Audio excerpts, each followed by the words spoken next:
Okay.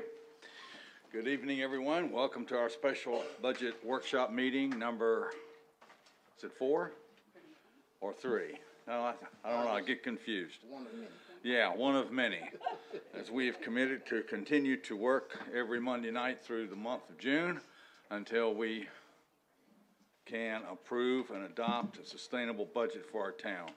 So welcome to those of you that are here in the audience, and welcome to all of those of you that are watching us live stream. I understand a lot of folks are watching live stream meetings, and that's encouraging.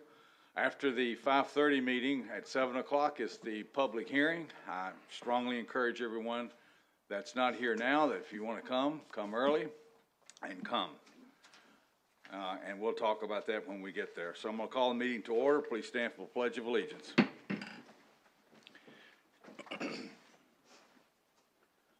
I pledge allegiance to the flag of the United States of America and to the republic for which it stands, one nation, under God, indivisible, with liberty and justice for all.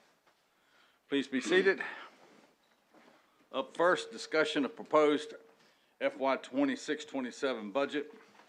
Item A, review of current professional services town contracts. There are no attachments, but everybody has a printout. The board has a complete printout. It's in a big letter, so everybody can read this with a magnifying glass. Now, so, Chancellor, you got it from here. Ultimately, I guess we'll call Brittany up, but I mean, if you guys want to discuss contracts, I mean, this is the point. I got this document, I guess, today. We haven't received it. I will say for the record that the finance director or myself have not received these proposed cuts. And so nothing you're going to see presented by us will include these. I will say that some of them I don't agree with, but if you guys want to go through each one of these one at a time, we'll discuss it. But I do think we have a presentation tied to our analysis of contracts and what we feel the position of the town is. Okay. What's the appetite of the board? We want to go in and just answer these contract questions, and then we'll go right into the budget scenarios. Which one are you talking about? Yes. Contracts. I mean, you can go, all right, we go now. Got a question now. All department heads here? And the reason I asked that question is these contracts belong to most department heads, and they're the ones that have the expertise on whether or not those contracts is required versus something that's desired to do their job. Am I correct? And so how to tell them what is required and what's not. I don't know, but I only have one question, but go ahead anyway. I'm good. Okay. Well, I would say my question is, I mean, and I'm going to just be very candid here. You got department heads that possibly are here, but we haven't seen this. Yeah. So how can we talk about cutting 1, 2, 3, 4, 5, 6, 7, 8, 9, 10, 11, close to 12 contracts from Parks and Rec? Parks and Rec has not been contacted. And so I think the prudent thing would have been done is, since the last work session, reach out to Parks and Rec, have this conversation, get an explanation on if this particular contract is mission critical or not. Is this contract something that generates revenue? One thing that we didn't look too much heavily at contracts that generate funding while we're trying to balance a budget. So I do think that had this been provided to us a little bit earlier, we could have brought you back an analysis of this. But that's just my take on it so far. I don't know. I'm reading it myself. I got a question. I have a question. So the finance director is just seeing this for the first time now. What contracts are we talking about cutting? I mean, this is my first time. Well, that form that I just was handed is the first page of it is all Parks and Rec. Who generated it? I was handed it to. It was handed to me. Didn't generate out the air? Come on now. Come on. Who did? Okay. Mayor Pro Tem. Thank you, Mayor. It was the spreadsheets that was sent from Madam Finance Director Yes. and looking over the budget workbook for which we were provided in April. And the Parks and Recs after you look at it, and I think it's kind of self-explanatory, but if I may, if you indulge me for a moment. So you said that you did not look at things that generated revenue. So if we're going to talk about revenue, the absolute beginner line dance, the revenue for that was $665. The contractor was paid $1,127, which left a negative of $462. Advanced line dance revenue was $515. The contractor was paid $1,137.50, which left the negative of $622.50. So I'm going to stop there. The one that really stood out, I want to say, is the all ages Saibukian Shorin, the Ryu Karate family. The revenue was $358. The contractor was paid $7,350, which left a negative of $6,992. So I understand that there's some revenue that was generated from these said contracts, but they're more in the negative than they are in the positive. And the question would be, if this contractor signed a contract, were they paid the total amount, or were they only paid the amount that was generated by revenue? This is the reason why this should have been provided to the Parks and Rec director before today, because we could have come back with an explanation and an outline and an answer to what we're talking about. And so I'm just saying this for the record. We have a finance director who she and I have been working for about a week and a half, 2 weeks, crunching numbers. We didn't get emails asking any of these questions. I'm not agreeing or disagreeing. I'm simply saying that typically with these budget workshops, it's more prudent and it's a more effective use of everyone's time if we get some of these inquiries so we can come in here with possibly a solution. So if I could just interject for a minute, we've been asking the questions and we didn't get the answer. So since we had the contract spreadsheet sent to us, we then chose to do our own due diligence because you only have a little bit of time to do the budget workshops. So since we have the spreadsheet provided to us, we have our books provided to us for the recommended budget. It was just a recommendation that we go through it. You know, we look through it on our own, and if we have questions, we have questions. It just so happens to take place that it was this weekend. So now it's being brought out. So if this can be addressed at the next board, that would be great. But this is what the questions were based on those contracts, and that's just those alone. That's not even talking about the other contracts that's in the spreadsheet that aren't matching with the budget book. So you're not going to see an all-inclusive list. There are some things that are in that contracted services line that may not be like a fully initiated contract for services. But given that these numbers here are so specific and there are statements being made as if it's a revenue generating, but it's in the negative, I would prefer the opportunity to allow me to actually analyze this to make sure we're looking at the correct line items and pairing them up correctly. So I appreciate having this. I just asked for some time to kind of go through and make sure that these numbers are valid compared to what we're seeing. Now, when I send out the contract and professional services contract, of course, it's not going to match the budget. The budget has, in the big book, has some proposals maybe for new contracts. Some contracts may be expiring or they're not going forth into the new year. But the list that you have, and this is just a printed list of what was sent in the spreadsheet. So all of the department heads got together and they individually submitted their contracts and their professional services that they wanted to propose for this upcoming budget year for 26-27. So I'm not understanding I wouldn't be able to match them 100% to what's in your budget book.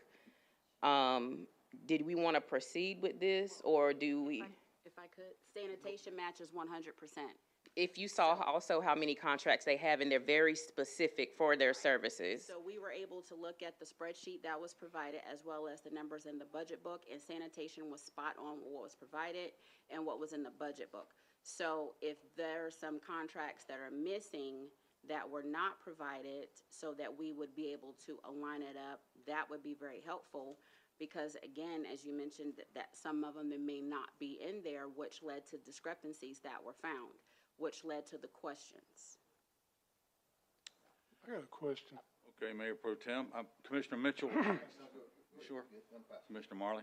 I got a question on this this list, because I got it, and it was the first time I saw it when I sat down, and I asked the question, where did it come from? Was it emailed? What, where did it come from? There wasn't no signatures on it, wasn't no name on it.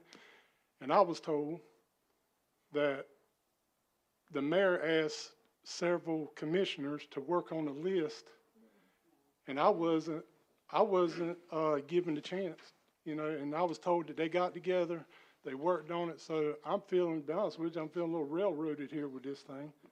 And I feel like y'all came in with an agenda tonight to do this, and that's not right. Well, I'll point I out some. agree, it should have been given to our staff, to the manager, to the finance director.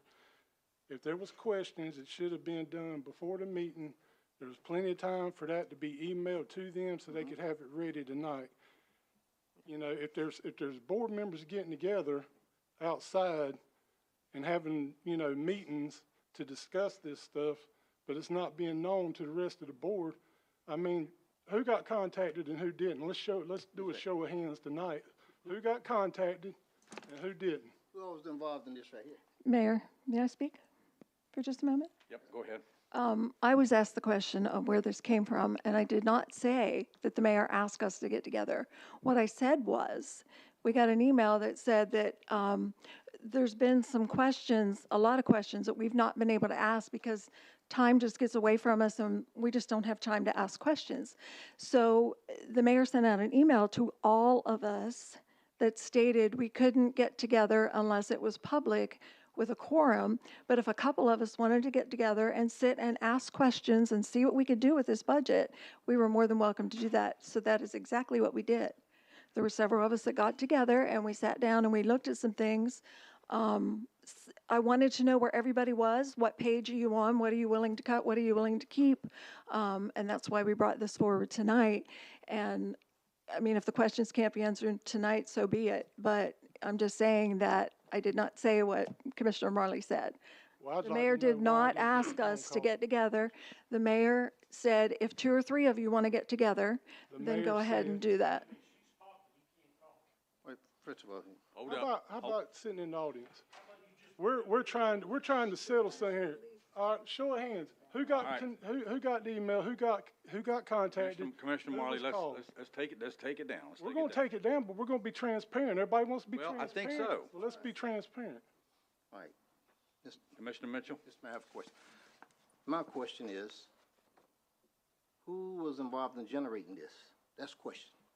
Who was involved in generating this particular document? All right, And I was as well. all right. So once y'all was even involved in generating it, wouldn't the prudent thing to do would to notify the rest of us that y'all generated this so we could look at it as well and provide our input? This right here was email? This was email? This is my first time ever seeing this. I'm telling you. My first time ever seeing this right here. I mean, have you seen it? I have not, and I've also offered up my time over the weekends, Have you seen it? and I could have came. Have you seen it? No. Commissioner Mitchell, I would say that my interpretation of the email from the mayor was got no that gavel, but- 3 or 4 or 3 board members would get together with staff. That's what my interpretation. There's some things on here that I'm looking at that from an operational standpoint gives me pause.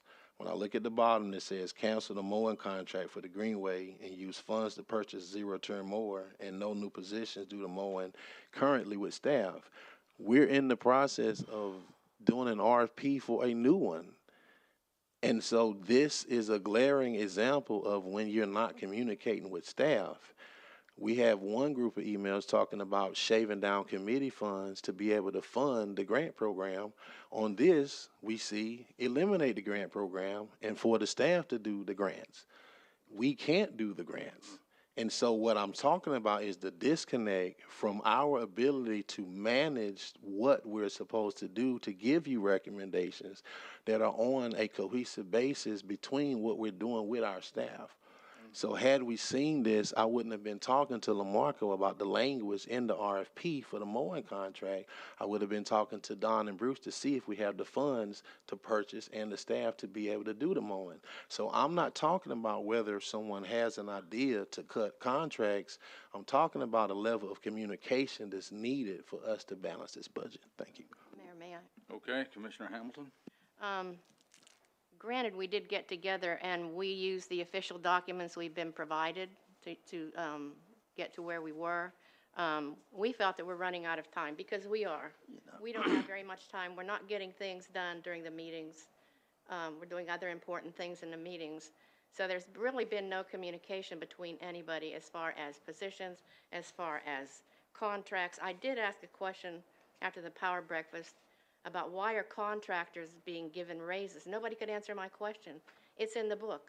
Why don't we know that? Excuse me? So these are the things that, I mean, this is for discussion. This isn't something set in stone.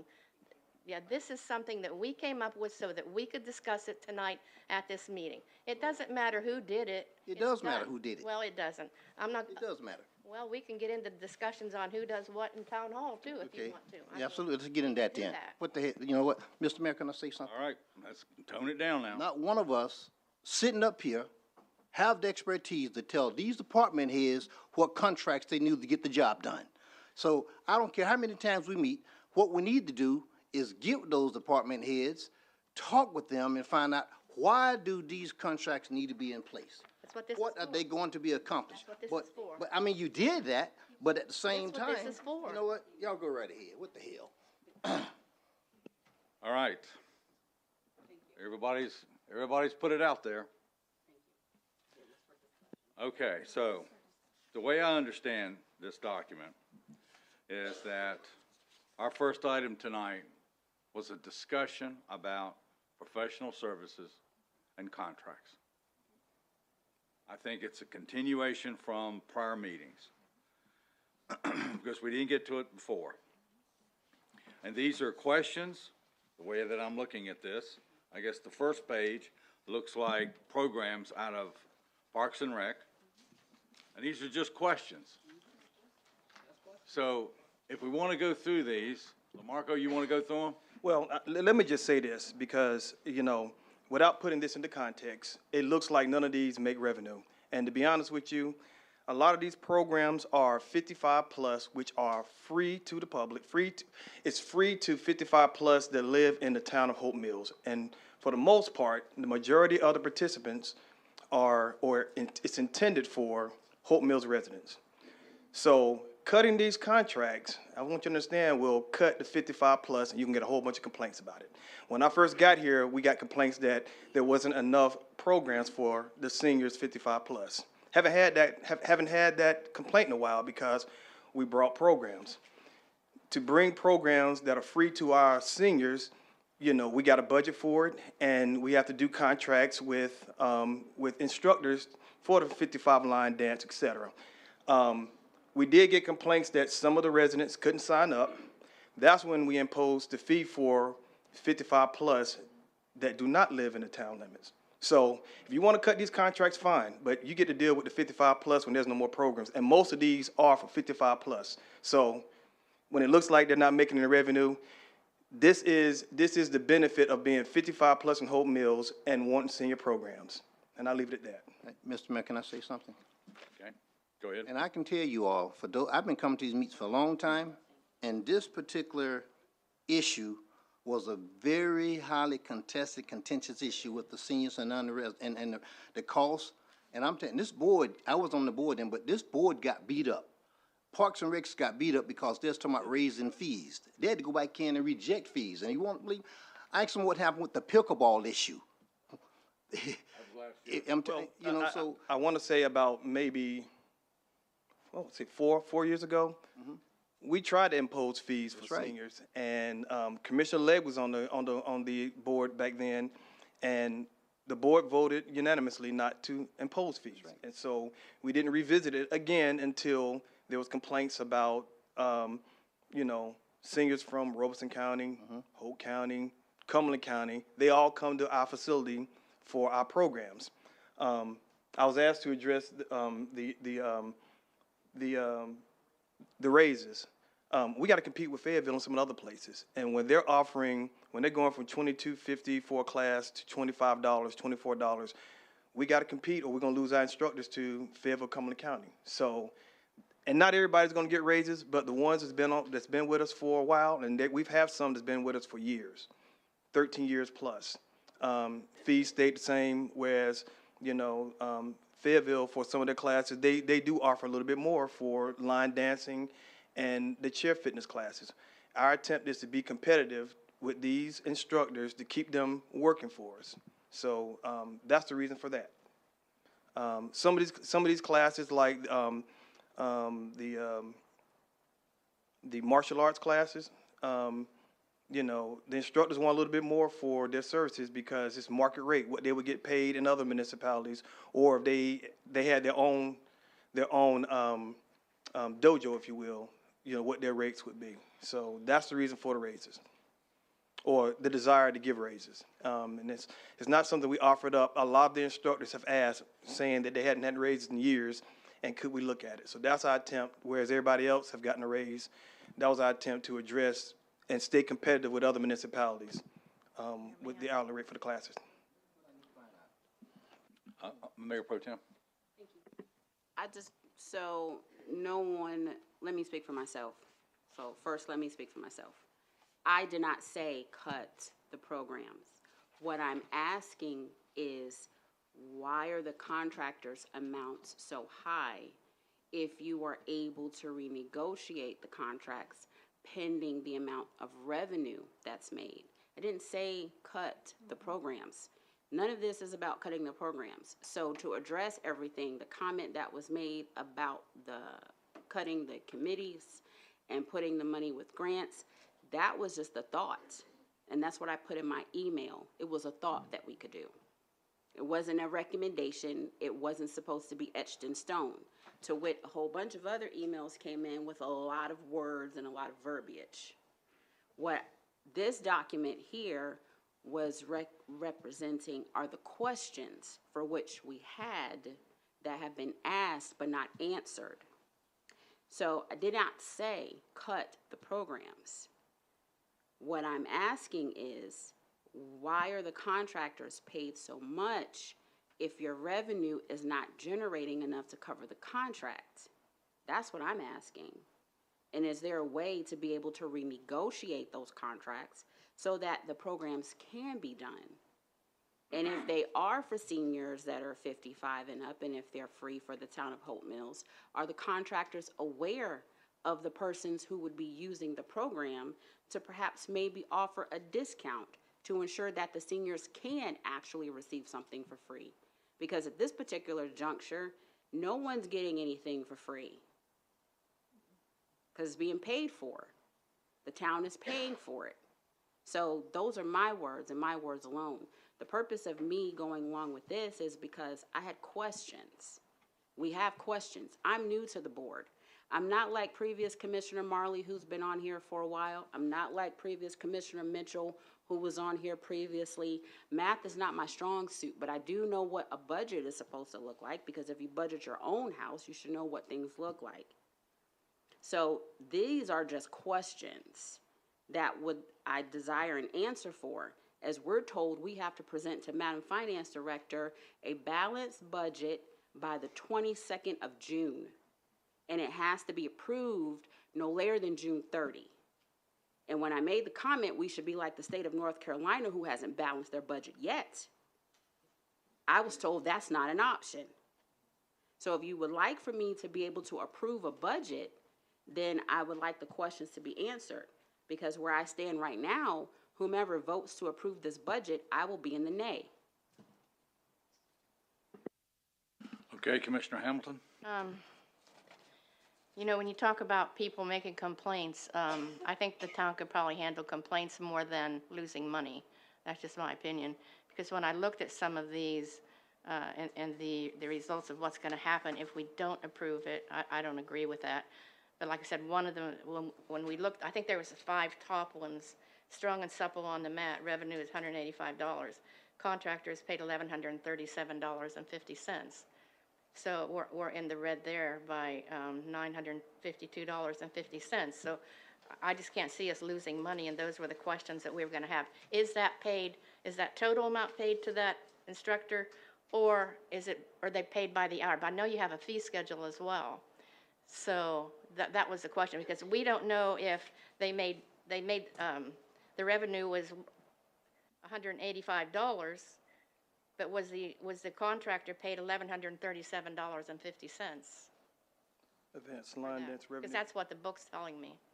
So the contractors are paid, the contractors are paid hourly, and it's based on, let's use, advanced line dancers, for instance. The revenue we get from advanced line dancing, and depending on which session it is, usually it's a 70-30 split. So, the contractor gets 70% of what the attendance is, and the town gets 30 for registration, and that's standard practice throughout Cumberland County. You know, and that's basically, and that's true for all of the classes except for the 55 plus. So any revenue we get from 55 plus is not within the town limits.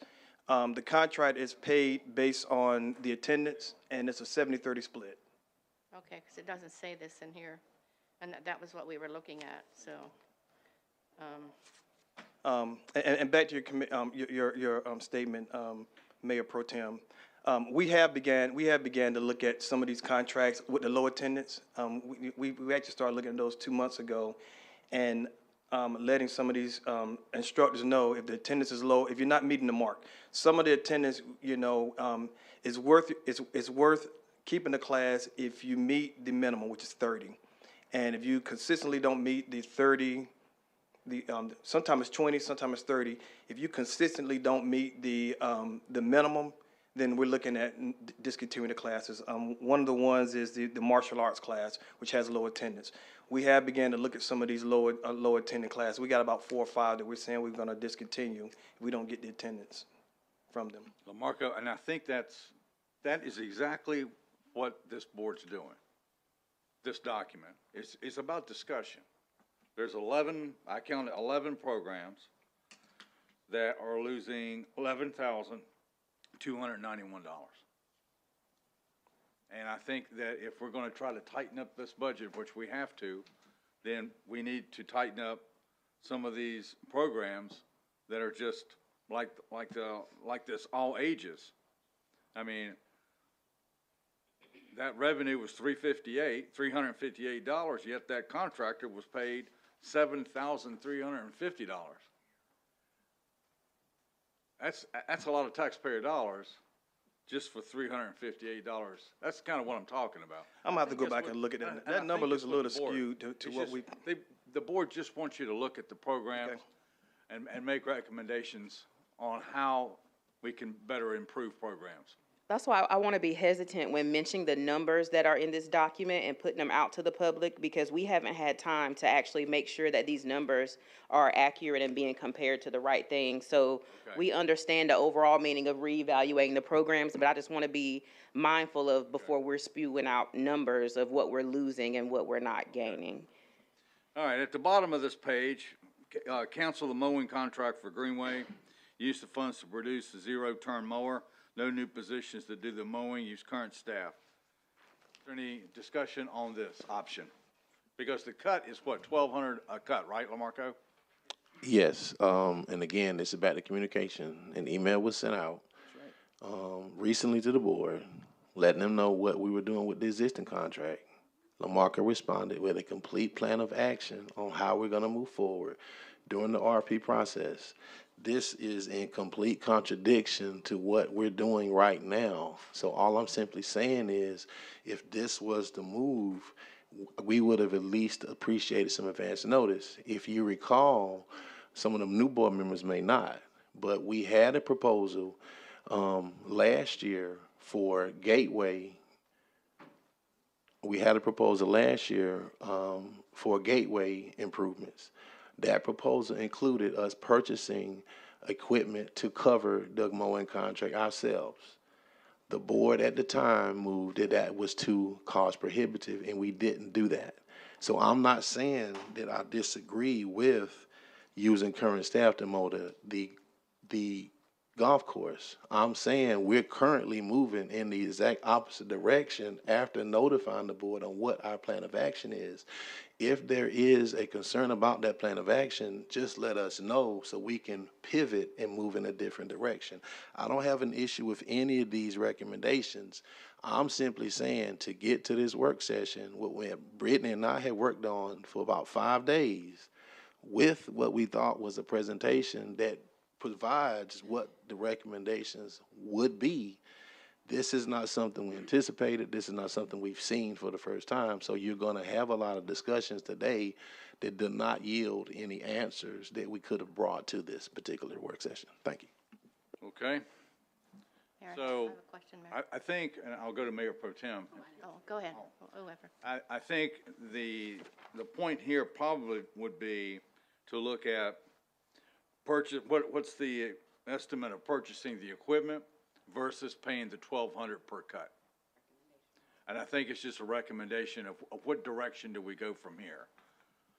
And I think is that what the discussion of the board is? That's what, again, if I may, you use the word in your statement. These are just recommendations. These are things that we looked at. These are things that would be considered. And no one received it till today because it wasn't done till 24 hours ago. So these are just recommendations. They're not for action, and these are recommendations with questions. As Madam Finance Director said, she wants to look at the numbers before numbers are put out. I completely agree. The numbers that we received would be the numbers that this came from. So therefore, if there are different numbers, then I completely respect that. What this is again, for me, I can't speak for anybody else, these are just questions that we had, that I had, and again, these would be recommendations to be reviewed and considered. Did not expect any actions to be taken tonight. As you said, no one had a chance to look at it, and that's rightfully so.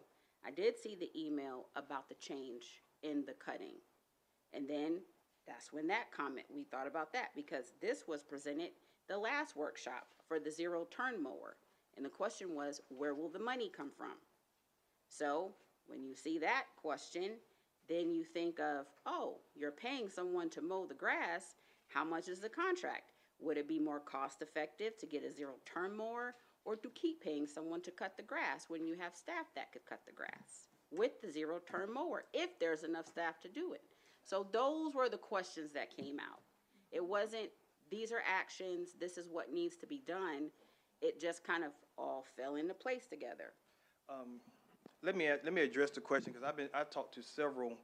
So now that we've terminated the contract with the current contractor, we still have an issue trying to get more companies in the interim. I'm meeting with 2 tomorrow. But what I did find out was, and I kind of knew this in the back of my mind based on my experience with maintenance. So it's not just one zero-turn mower you would need to cut the golf course. It's several, 2, maybe 3. But historically, and I talked to Cardinal Landscaping today, and he asked why you don't have a tractor with an attachment on it. That's ideal to cut. That's what you need, a one-person tractor with a mowing connector on the tractor. We don't have the tractor. We don't have that. And I haven't ran the numbers yet, but I would tell you, I bet you to get a tractor and that mowing connection, it's probably gonna be more than the $18,000 we budgeted for the mowing contract, just so you know. So, yeah. If I may, I appreciate you for that, because we saw somewhere where it said you needed a tractor. I'm not from the area. I don't know what you need a tractor for. It's no farm. So this is what I'm thinking. But now that you're having that conversation, so this was not prompted to ding anyone, shock anyone, surprise anyone, no awe. These were the questions that I didn't know the answer to. So now that you've presented it that way, it may be more cost effective to actually get a contract for someone to cut the grass as opposed to buying the equipment. And I want to say we did give the last board an estimate. It was around $70,000, and I got to go back and look at it, but I bet you we quoted the right equipment, a tractor with a mowing connector, and I think we did budget it for another staff member. Can we cut it with the current staff? Yes, but it has to be somebody trained to run the tractor, and you know, we'll definitely have to look at already a tight schedule and low staff right now. How to factor that into their already strenuous schedule. They're trying to maintain what we got now. So just FYI. Chancellor, how many times is this cut a month? Twice? Twice a month during the summer months. That's what I thought. That's 2,400 a month. And With now the that I current look at amount, it, and that might be one of the issues. Sometimes the contract will have to go out maybe more than 2 cuts instead of 1 cut. I would assume if he had a tractor, he probably could have got it. He probably can get it done in 1 day. But the fact that he's using zero-turn mowers on 94 acres, hence might have been the problem of why it was taking so long and et cetera, et cetera. So just FYI. But you also know that the tractor and the mowing attachment would not just be for the golf course. We can use it for several other things, yeah. We could use it all over town. It would be a community tractor and mowing attachment. Several budget seasons ago, we did ask for that in our budget request, and we didn't get it. But we did request it twice. So I mean, I'm looking at it, not only the golf course, I'm looking at all the other areas that the town must maintain and how efficient this would be. So maybe this is something that we just bring back some numbers just to the board, just bring back a tractor and a mowing attachment. Let's see what we're looking at versus to outsource the contract. I think that's the only question that the board wants. But Commissioner Hamilton, you're next. Right. I never got that email about the mowing. I've looked. it was 2 boards. It was previous board we sent. Oh, okay. I thought it was this one. Okay. Okay. But getting back to this, I mean, I honestly felt that we were just not getting anywhere with this budget. I mean, there was a lot of talk, there was a lot of discussion about things, but there were no decisions made about anything, and we're almost out of time. And we have got to get this. We can't afford to sit and wait until we're out of time, and then it's done. Mr. Mayor? And another thing, Hold up. Mayor, I'd like to make a suggestion that we quit blaming one another here and just get this done. We're not getting anywhere by doing the blame game. Let's just get it done. Okay, Commissioner Mitchell? Here's a question. Just like on this particular one on the grass mower, see, this could have had these answers prior to coming here, had that been presented to them already. Another thing, the grass, right now, we're cutting it for about $8,000 a year, something like that? And right now, we are cash poor. $18,000 a year? $18,000 a year. That's cool. How many times you cut that grass a year?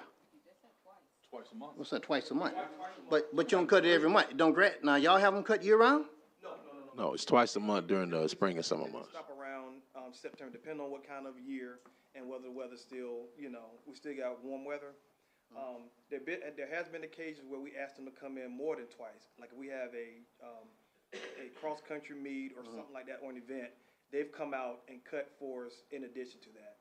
So but on average it's twice. It's 2 cuts a month.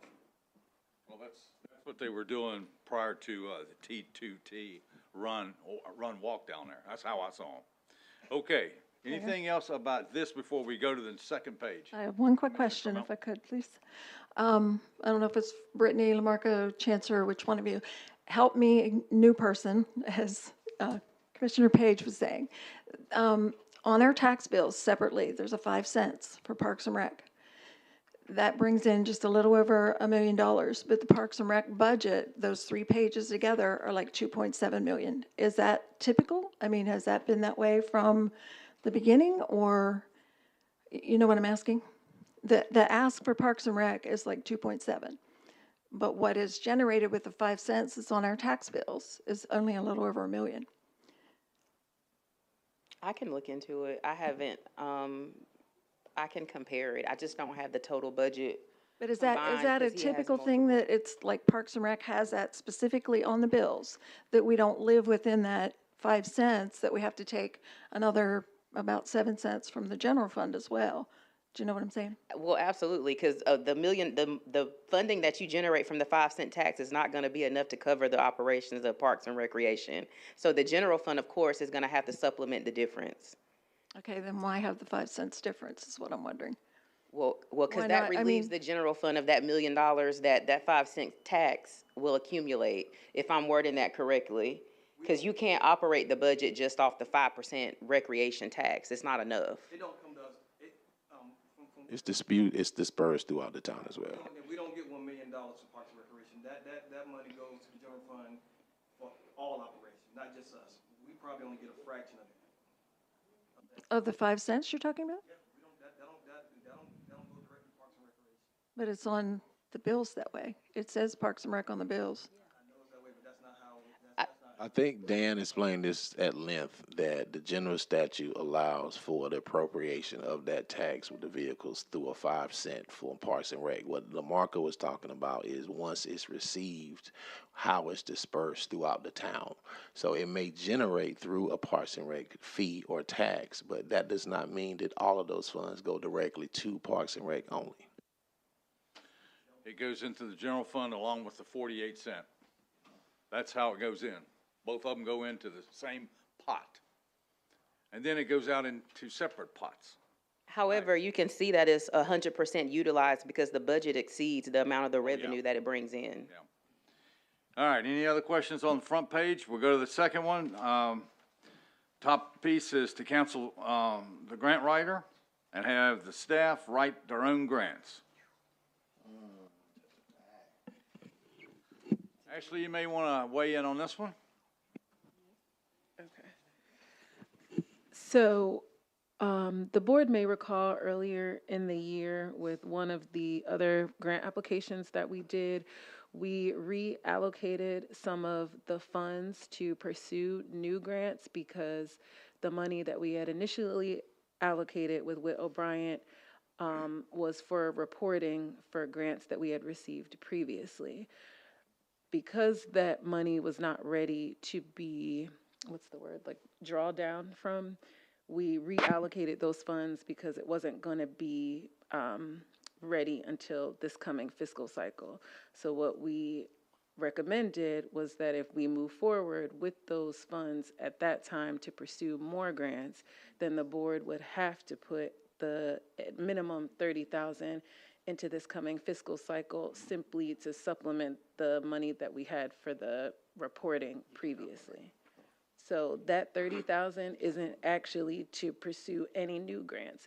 It's just to kind of refill the pot of where we took money to pursue new grants because the money for reporting wasn't ready yet, if that makes sense. Actually, we still have 2 outstanding grants that has to be reported, right? Correct, and they're federal grants, and so their reporting is pretty intricate and requires a certain level of expertise that staff doesn't have or have the time for, and so that's why we specifically allocated that money for that.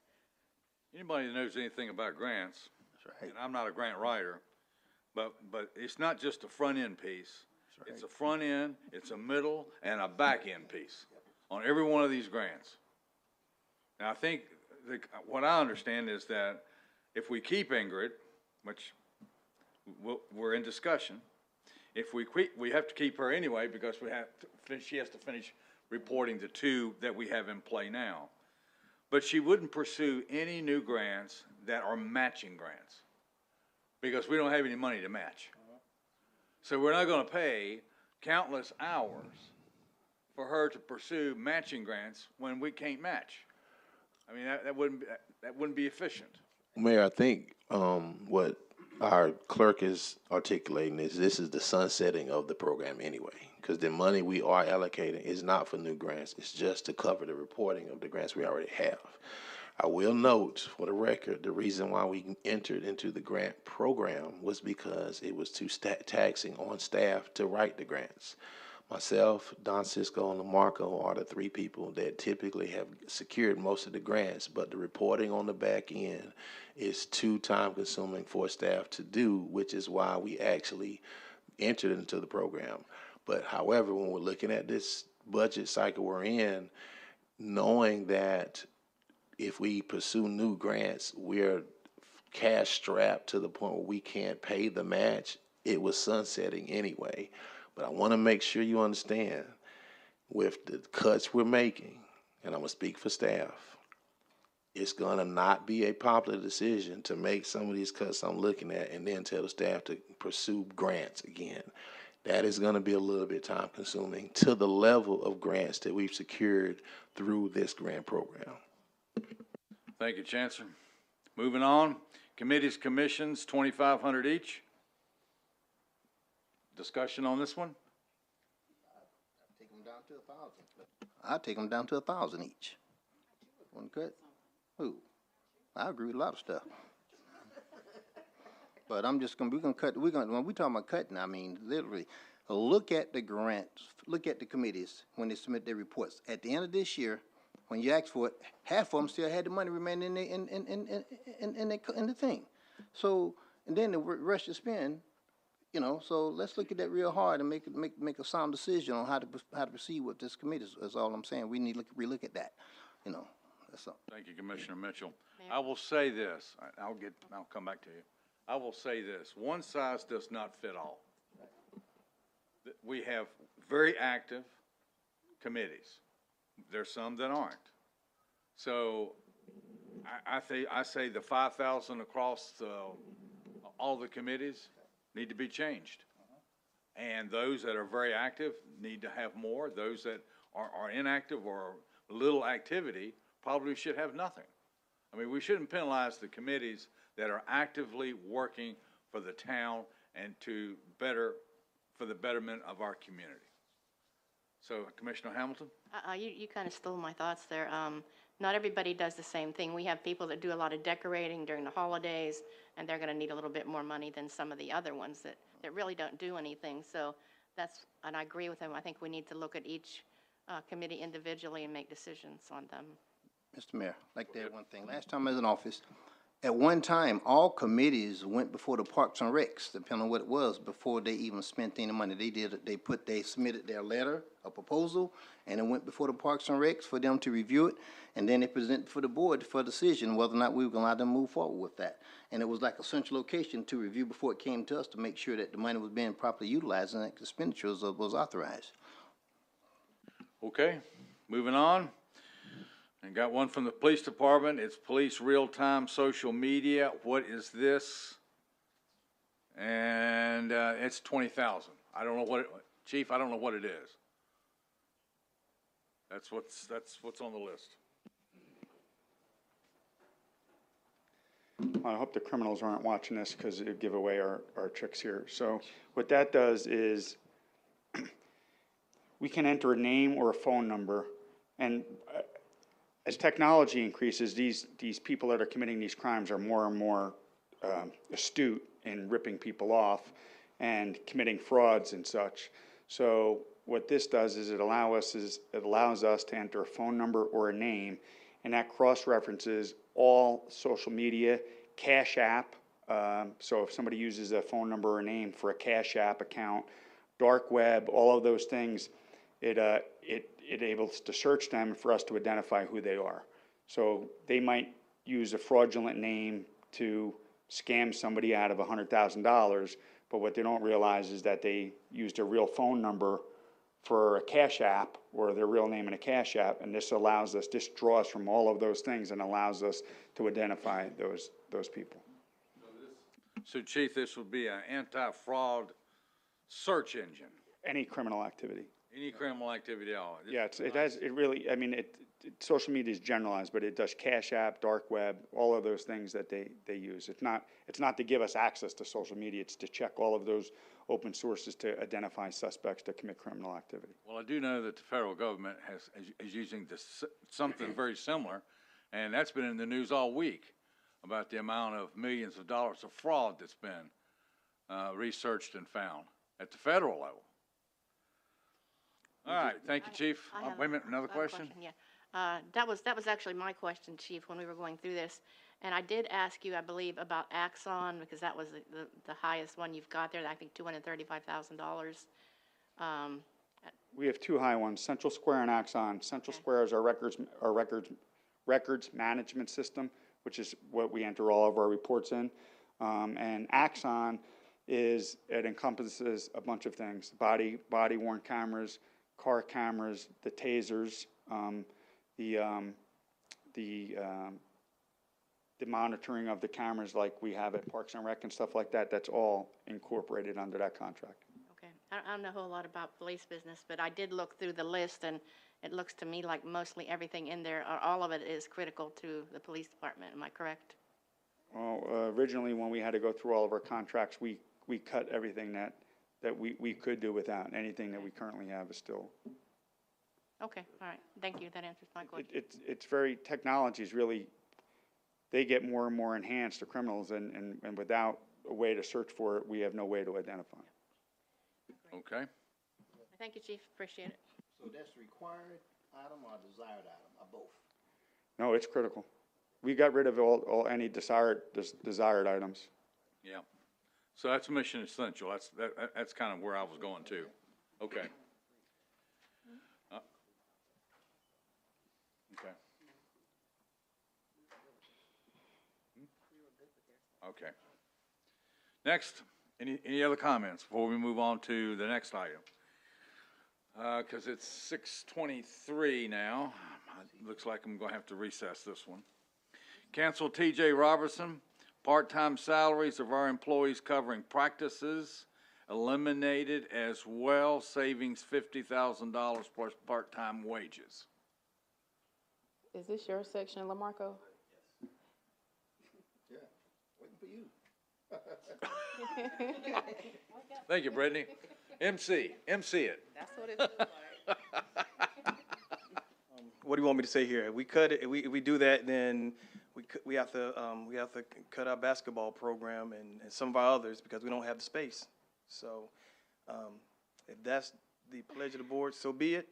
But understand that also dips into our revenue. So I have a question, Mayor. Commissioner Hamilton? The reason that was asked was because it said that's the majority of that is basketball practice and maybe a few games. So if we're just doing basketball practice, can't we do that here? I mean, if we could, we would. If we could, we would. And short of having these youngsters in our centers till 11 o'clock at night, which is not good for the parents or the kids, we don't have the space to run the practices based on the growing number of teams. $50,000 for practice. And it's just not for basketball. It's for volleyball. It's for cheerleading. You know, as a growing department and programs, you know, we've expanded. We've got more cheerleading programs than we envisioned. Run out of room for them to practice as well. Is that at T.J. Robinson as well? Yes, and we didn't do it last year, but this year we you know, having talked to our cheerleading coaches and some of the other programs, we realized we need to expand beyond just basketball.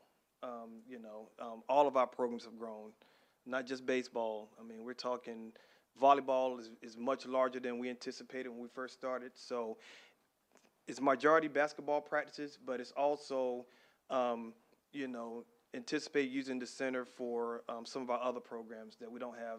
We just don't have the space for some of these areas. We've even expanded to some of our other areas of our current Parks and Recreation Center. For instance, cheerleading has moved to the multi-purpose room, but the height of that room is not safe for those young ladies doing tumbles and cheers and things of that nature. And so it's really not safe for them to be in there, but yet they are using that, you know, for the time being because they don't have any other gym time because the basketball team is in there, or a few of the basketball teams are practicing in there. So, is there any way we can cut costs on that at all? I mean, sure, we can cut costs, but then we also gonna have to probably tell staff to look at registration and maybe, you know, maybe we got 2 less teams, or you know. What the other thing I was talking about the last meeting was the part-time employees, and when you said you had to pay extra for them to go out there, and my issue was, can't we schedule them if they are actually employees? Part-time employees, can't we schedule them so that we're not paying them extra? Have them come in at a certain time and then go out there to T.J. Robinson. So part-time salaries, we do have a little bit more leeway with adjusting that. And in fact, I did talk to Brittany. We did reduce part-time salaries for that purpose. So part-time salaries, we do have a little bit more wiggle room that we can kind of work with that a little bit. But as far as space and rentals, not so much. You know, without dipping into revenues and reducing. And so you got to kind of look at, you know, you're going to have some upset parents because their kids can't get into some of the programs we have. And then it also affects our revenue, like I said before. All right, thank you. Any other questions? I do. Mayor Pro Tem? Oh, Yes, I do have a question in reference to this. Since we increased our activity for the youth in Parks and Recs, they have had a big impact in juvenile delinquency in our community. I want to believe that. And the police chief can probably answer that question. But I have seen a reduction in juvenile delinquency myself, and the kids running around the neighborhood not having anything to do, and parents want them to get out the house. When we begin to put a dollar value on the safety and the health and welfare of our kids, I have to say, I take an issue with that. Mayor Pro Tem? Out of curiosity, for practices, can you use the basketball court? You know, like in the city, when you go to the park, Marcus Garvey Park in New York City. The outdoor courts? They got the outdoor courts where you have real games, real basketball, real teams. We probably could, but you think about, you know, basketball's in the fall, and so, True sport is true sport. yeah, I mean, we can definitely look at that. I can talk to staff about it, but, you know, we're outside, Tournaments, yeah. real tournaments. Be We can look at that. We can look at that. But even with that, that's only one court. We're still going to need, you know, yeah. LaMarco, basketball's not only in the fall. It is tonight in Madison Square Garden. That's Game right. 3. That's right. There you go. Knicks are up 2. I was going to say something else regarding the T.J. Robinson Center. Oh, and mind you, this year we were looking at not just practices, but maybe doing some games there. We didn't get a chance to negotiate that last year because of the short amount of time and the way we went about it. We didn't budget for it last time around. We used revenues out of necessity to do a lease agreement with the T.J. Robinson Center. This time around, we budgeted $50,000 because not only practices, we do want to do some tournaments and some games at the T.J. Robinson Center. So The reason that was I asked that was because you didn't have the cheerleading or anything in there. It was basketball practices and a few games. Right. So that's why I was wondering, why are we spending $50,000 for practice? Like what Member Pro Tem says, we can practice basketball anywhere. Okay, anything else? Everybody good? All right.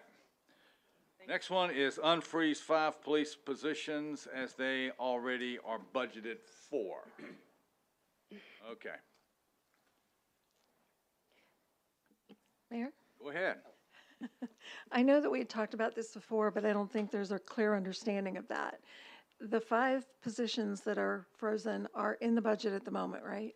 Yes. Okay, so, excuse me, can you explain to us how, if they're in the budget now, that it would save money if 5 leave and their positions are frozen, if they're budgeted for the whole year? So We're not understanding that. Okay, no, so it's been estimated, or I guess, or proven that when it comes to employee turnover, that we see majority of that turnover in one of our largest departments, which is police.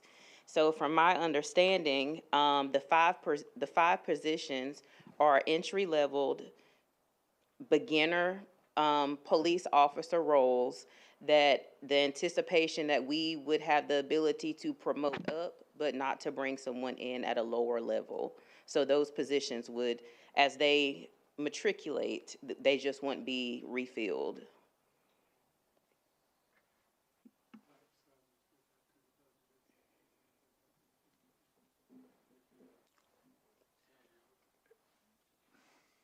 So I understand, and I've asked this a bunch of times too, Brittany, that if these positions were vacant, they would be frozen, but they are not vacant. They are filled, and they are funded. So as of 1 July, these 5 positions will be funded for the entire year. So if someone leaves in August, we've paid somebody 2 months, and the remaining 10 months of that salary is still funded in that line item. It's still there. It's still there, but it won't be available for use, Right. But so, which okay, means it's frozen. so what happens to that, what is it, LAP funding? There's It's a name lap for it. salaries, Yeah. and it There's just a name for it. So what are we gonna do with that? Because I'm looking at, I'm really trying to put this together. So we're gonna take the rest of the 10 months and put it in general fund. Yes, or it just will remain unspent in the budget to cover any type of shortfalls that could possibly happen, I guess, in the future. So ultimately, we're looking at, I think it was about over 300-some thousand is why it was frozen, to at least gain that with leaving the positions frozen and not being open. Did the savings of $300,000 balance this budget on the back of public safety? Yes, it did. That's wrong. That's flat wrong. That's me. That's not you, Brittany. That's flat wrong. So can Now I'm getting passionate. can I explain something else? I don't like to get this way. So I heard the request to unfreeze the 5 police positions. However, the 300,000 is literally just an estimated number for the salaries and fringes for those jobs. That doesn't include if they need vehicles. So we're talking about increasing our leasing expense, any type of trainings or any additional trainings that they may need. Onboarding, their uniforms. So just bringing on, if we do decide, or if you guys do decide as a board to unfreeze those 5 positions, that cost well exceeds the 300,000 that was used to balance this budget. Then we'll need to know that amount. It's in the presentation, and I don't know if we're gonna actually get there today. I think we may have to recess, but nonetheless, okay, well, at least you cleared this piece up. Yes, because so unfreezing that 5 I am positions so is glad prepared. that this question here was on this list. So we're looking at 300 plus, and what really irritates me is that this budget was balanced on the back of public safety. I don't know that I can say it enough. I just don't. And there's also 1 firefighter position that's also frozen, so the total number is actually 6. So, board, that's 600,000 we gotta find. We're not gonna be able to find it. Next, moving on. Now, the next, Can I say Commissioner something? Marley. It wasn't balanced on the back of public safety alone, it was balanced on the back of every department in this town. Because the manager sit here and told us about getting into this process, he cut 10 cents worth of tax across the board on every department in this town. Now, I will say that, yes, PD has a lot of that because they have the biggest number of frozen positions or proposed froze positions, and the fire department has one now that they've had. But every department has made cuts. I don't want to sit here and give people the understanding or the citizens thinking that we're making cuts and it's going to destroy one department. We didn't make these cuts on the back of one department. I mean, it was distributed evenly across every department. And it just so happens that they're a bigger department in the town and they have a little bit more there. Yes, and unfortunately, several of the departments have asked for positions consistently for the past 10 to 15 years from what I saw in the budget. This year, we had 11 proposed new positions in the budget to total $971,000, and we funded 0. Mayor, if I could, I'd also just like to say that, you know, we say we're asking all these questions, they're good questions, but everything that we add, we're starting with a balanced budget with no tax increase. So everything we add is a tax increase. And I think people need to understand that, this board needs to understand that, because they've already said, you know, we don't want no tax increase, but at the same time, there's no other way to get money. We have stripped this budget, we have cut it to the bone. I don't know where else we can cut. I'm not in favor of employees losing jobs to balance this budget. I'm not in favor of cutting anything that's in this budget that's being presented, if you want to know the truth. And I think the conversation we need to have, and I think it's in her presentation, but, you know, what are we going to raise the taxes to pay for all this? That's the discussions we need to be having. What amount is that going to be? Because we can add, but we're going to have to add taxes, because we do not have the funding to add anything to this budget that's already been balanced. Another thing, we're taking, you know, with the audit report, and I understand that the finance director and managers found a way to pay back or start putting money back in the general fund. But in order to balance this budget, we're looking at taking 423.5 out of the reserve fund again to balance the budget. So tack on another $500,000 to that amount that everybody called the state auditor, you know, maybe the state auditors listen, hey, we're fixing to take another $430-some thousand or $20-some thousand to balance this budget. And we're sitting up here like we can just add stuff to this budget. And there's no way to do it. There's no way to do it. And that's why we're not getting anywhere in this budget, because we haven't had the real conversation about taxes. That's right. We're talking about cutting. Everybody's got a plan to cut everything, but we ain't talked about the taxes and the money it's going to take for this budget this year and the future. Mr. Mayor, Commissioner Mitchell? Commissioner Marley is correct. I went in the store the other day. They used to call it the Dollar Tree. Last year they changed it to $1.25. Now it's $1.50. Inflation. And it doesn't matter. Everybody's feeling the burn and the pain. The town of Hope Mills is feeling the pain. We have never made up the $485 we took from the reserve.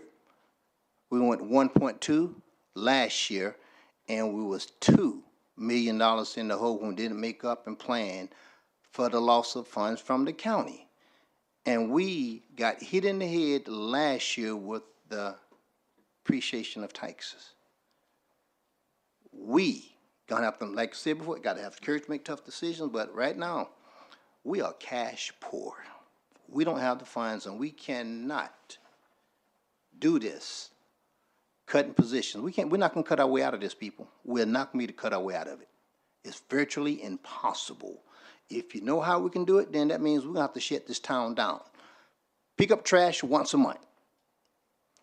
Fire department cannot respond adequately to fire calls. Police department is gonna struggle to meet the demands of influx of crime as a possibility. So all those things are on the table right now. And the question is, how do we get those services provided? And we cannot do it on the back of the employees. We owe the employees our loyalty. They need to know that we are gonna fight for them just like they work hard for us. We have to do the tough job. And unfortunately, we gotta make the tough decision. Okay, moving on, next section. I'll call for recess probably about 6:50. Okay. And we'll recess till after the public hearing. If that's the consensus of the board, if you guys are good, we'll come back and we will look at that budget scenario. Okay, next is staff COLA 1.5% except for admin, deputy directors, and directors. No COLA for those who received 10 to 12% pay raise or returned the raise to whatever fund it came from. Then there's a bonus question here. How many employees actually received this raise? I think in the audit it was 7. I don't know the number. I don't know if it's 7, and I don't know if it's 8, 10, I don't know. I'll add, it was a total of 7 that received salary increases total. There was about 2 that received the amount that was characterized as 10 to 12%. Thank you. Further, there's no merit raises, no pay study. If this does not pass, then at least take out any cities larger than our, especially the city of Fayetteville. Okay, the total savings here would be a half cent of taxes is what's on the paper. Is there any discussion about the COLA, merit raises, pay study? Is there any discussion about this? The 1.5% COLA? 1.5. Except for admin, deputy directors, and directors. With inflation, I can't support a 1.5 in COLA. I just can't, you know, just something. Mayor, Commissioner Marley? We just discussed this. We're looking at cutting this budget on the back of our employees, and I just don't think we need to do that. I don't agree with it, and if we do a cost of living, it needs to be a cost of living across the board, no restriction to who gets it whatsoever. If we do a cost of living for one, we do cost of living for all. Any discussion from any other board members? I have a question. Commissioner Hamilton? We keep talking about, on the backs of our employees. Well, what about the backs of our citizens? They're affected just as much or maybe more than our employees are. So we really have to look at that. There's people out there making $1,800 a month on Social Security. They don't have the retired military or the retired disability. They're making it on $1,800 a month. And with inflation, like we just said, they're not making it. They're not. So we have to, sometimes, you have to sacrifice. People are going to be disappointed. People's feelings are going to be hurt, but we have to make that decision. That's all I've got. Thank you. Okay. Anything else? Anybody else? Leanne, do you have something? Brittany, she's coming up. So I just want to make this statement, and that is to remind everybody that a COLA is meant to maintain the purchasing power of what you currently have. It's not extra. It's to maintain your cost of living, which drives our economy. Many of our employees either live in town or purchase things in town. So to compare someone on Social Security to someone who's employed is not an apples to apples comparison, and I really feel like that's unfair to our employees to do that. So I just want to make that statement. Thank you. Okay. Anything else? Moving on to contracts. Contracts sent in the spreadsheet do not match budget line items. We'll start off with this first one. It says townwide contracts. The spreadsheet says 134,000. The notebook says 86,500. Mayor, with all due respect, I just don't know where the numbers came from. So I would have to literally, I see that it says what's in the book and what's in the spreadsheet. I understand that, but I don't understand what's trying to be compared here, so I can give a proper educated answer on the record. Okay, so the remainder of the two sheets is now all about contracts, and there's different amounts. So would the board be okay with having the finance director research all of these and then provide the board an update? I would like a little bit more clarification I can- on, Commissioner If Hamilton? It's okay. What we did was we took the contracts that are in the budget book and the contract sheet that you sent us with every department and the contracts in that department and totaled them up and compared that to what's in the budget book. That's where we found the discrepancies. well, because some of those sheets doesn't mean that I guess contract is actually one that's being, I guess, even considered. If it's my understanding, the book was all inclusive of whatever the departments wanted to add, not actually what we decided to fund. But we took it as that what's in that, what you sent us in the contracts for each department, that's what we used to compare with what is actually in here. And I know you explained that a little bit ago, that it may not be the same. So, but that's what, I'm just clarifying, that's Okay. what we did. That's how we used that. So that could be where the variances lie, is what was provided in the book and actually what was funded. So there Brittany, may, which- there may oh, not sorry. be, there may be other contracts to add to each department, is what you're saying? It could be contracts that you calculated that probably aren't either funded I see. or they Okay. weren't, we've cut them before they even made it to the budget process. Okay, got it. Well, my question, Brittany, and it's just me, is the binder correct or is this correct? Well, I don't think you can, so the binder is literally, if I could, I think the intention of the binder was for the board to review every single request that the departments wanted you guys to consider in the budget. It doesn't mean yay or nay, but they wanted you to at least consider some of the contracts. Some of them may be new. Some of them may be asking for extensions. Some of them may be additional services. They wanted you to see any contract that they wanted additional funding for in their budget. and then from there, make that determination. So your book is all inclusive. That contract spreadsheet is what the department heads and I got together to actually narrow down what contracts they actually have currently in their budget, and if they're going to be reoccurring and going into the new year with them as well, or if the contract was gonna be ending June 30th this year. I want to say for those that are here and those that are watching, this is the best spreadsheet I have ever seen put together about professional services and contract services since I've been a part of this board since 2017. It's never been presented like this. It's never been detailed. It's never been identified what contracts are mission essential. As Commissioner Mitchell will say, the need versus the want. And I just wanted everyone to know the amount of work, Brittany, that you and your team put into this. Because this is something that you can't do in one day. So it's very, very detailed. And I understand what you're saying about the binder. Because the number that's on the sheet between the difference, I think, between the two is $149,000. That's what the sheet is showing. The difference between the binder, which is the proposed budget, and this detailed document that you gave the board. So I just wanted to make sure that everyone understood where we're at, what we're working through, because I think total contracts and professional services are over $2 million. Yes. In fact, they're well over $2 million on a budget that is proposed budget of $22.5 million.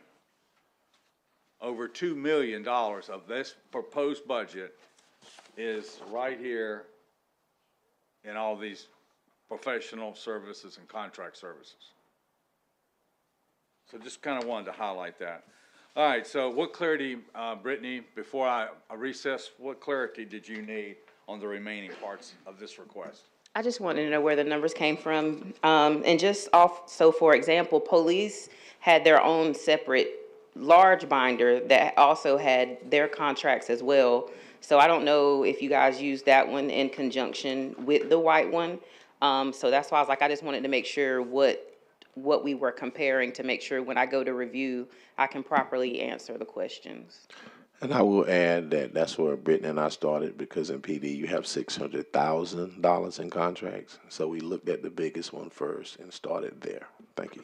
So we think maybe, Brittany, maybe this one's right? That one is the most accurate as of current year activity, which I assumed would be, you want to look at actual numbers and what the actual contracts are.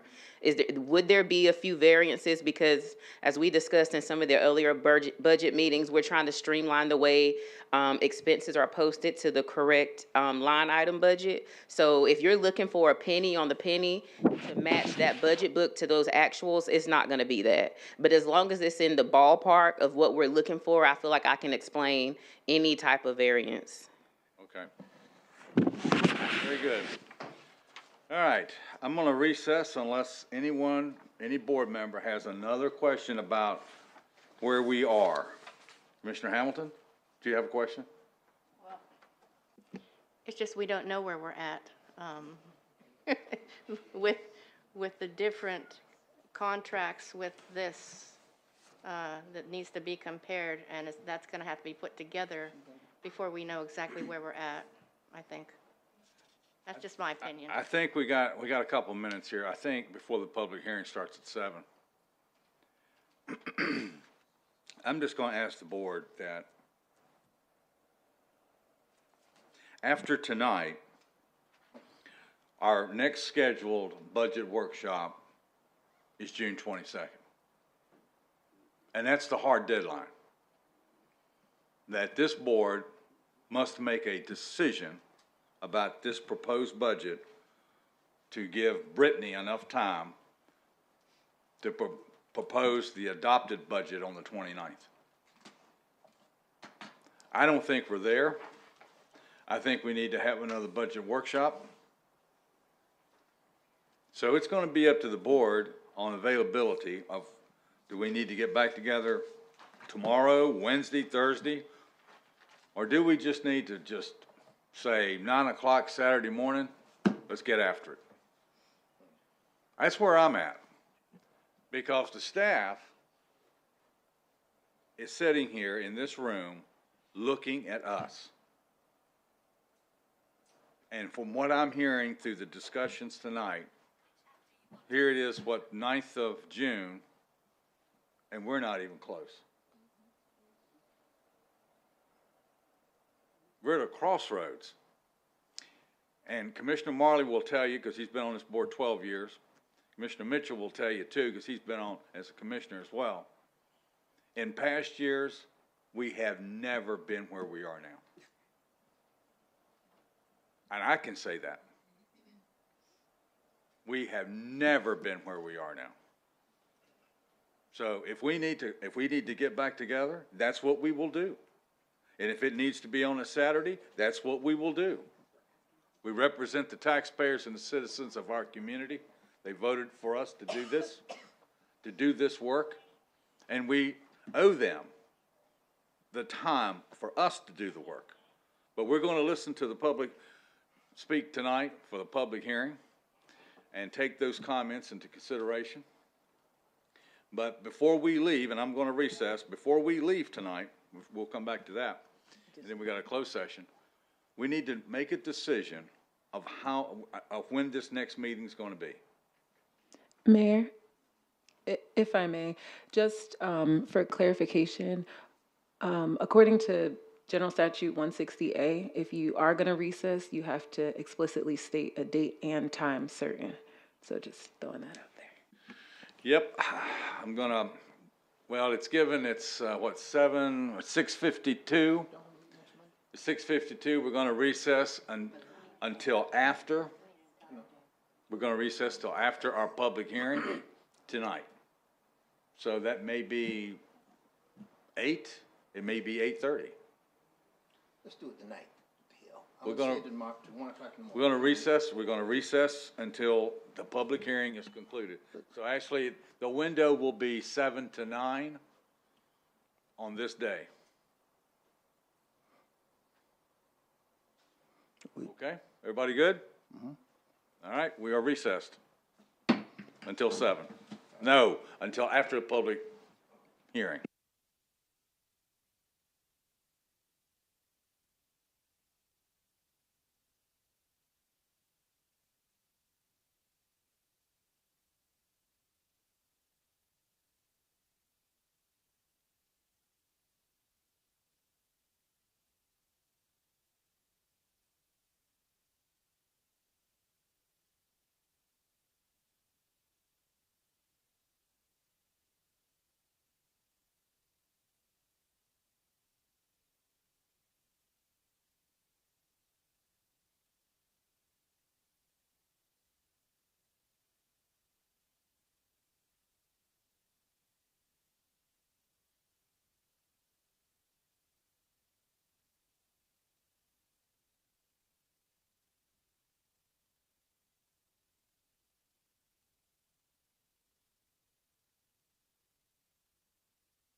Special meeting tonight, public hearing for those that are here to speak and for those that are watching.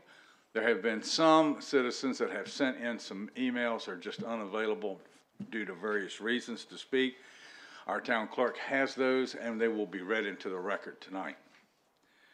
Our special meeting for public hearing, I'm going to call the meeting to order, and then please stand for the Pledge of Allegiance.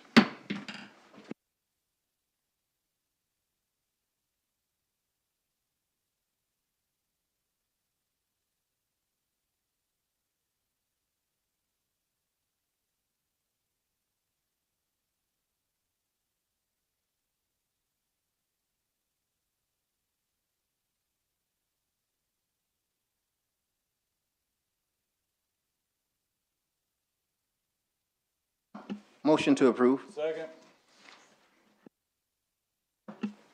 Okay.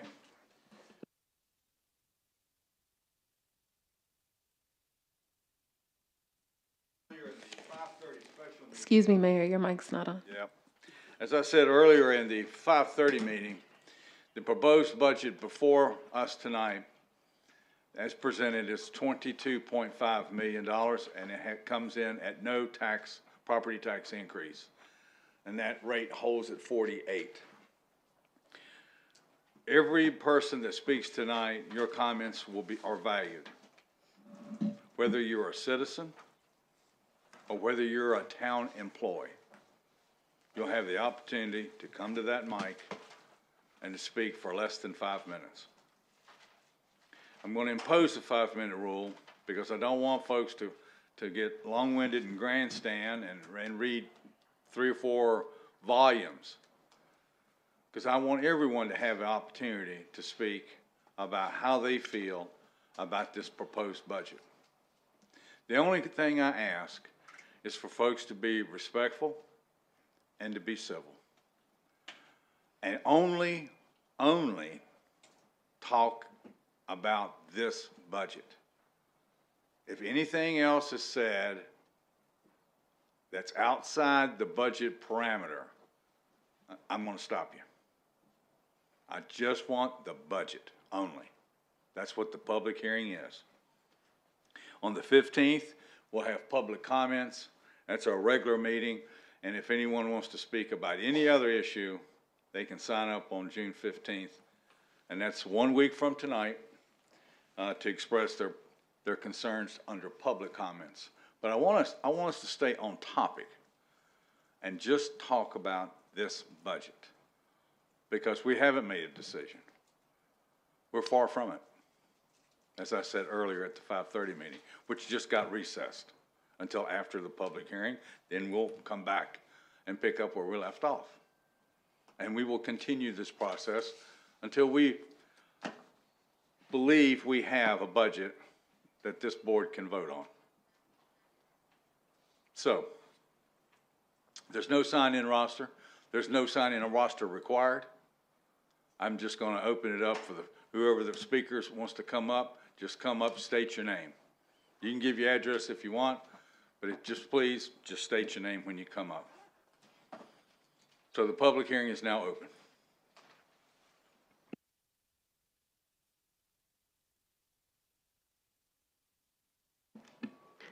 Deborah Jones, 5240 Spreading Branch Road.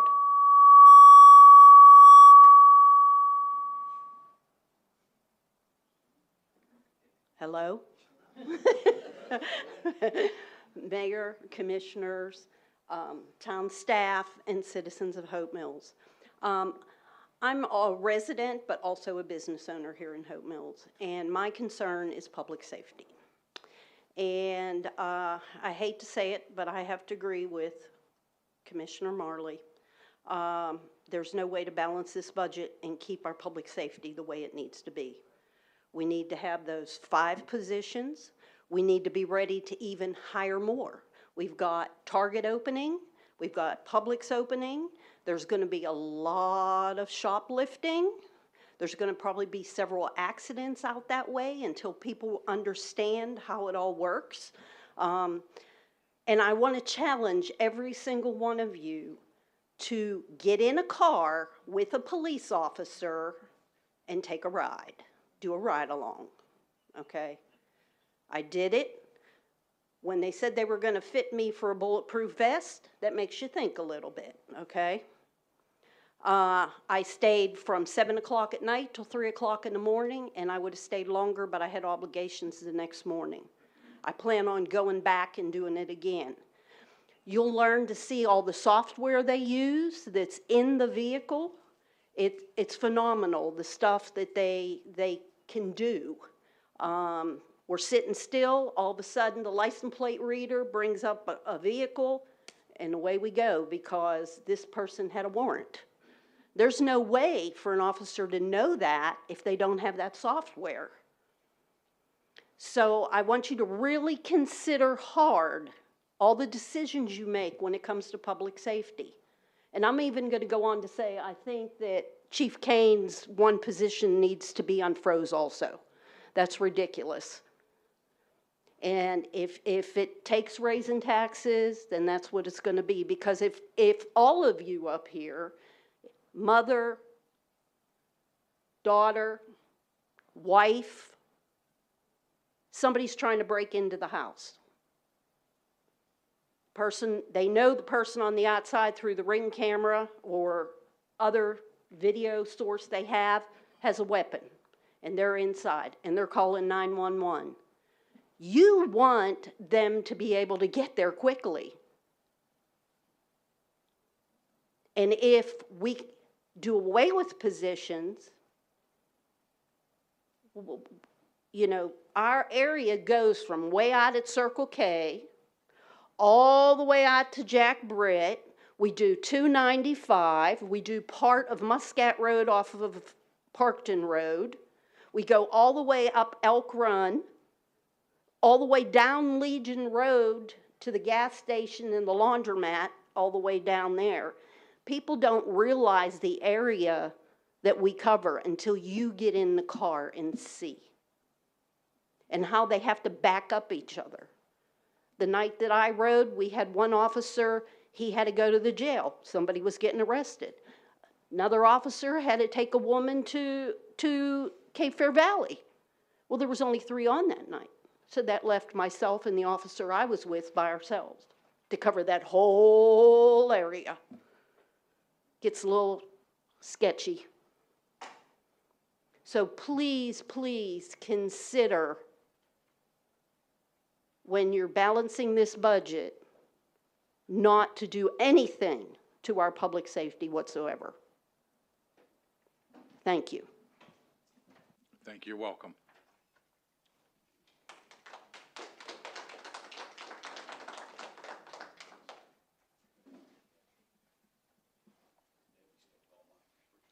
Mic's hot.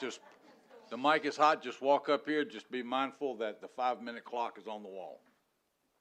Mike Wheeler. I work at the police department, obviously. Miss Debbie stole all my good comments, but I'm not a public speaker, so I wrote it down. So please excuse me if I'm reading. Good evening, Mayor, distinguished commissioners. My name is Mike Wheeler. I'm a retired Marine First Sergeant and combat veteran, having served my nation for more than 23 years. In spite of the many lucrative offers of employment that I received after leaving active duty, I chose to be a police officer.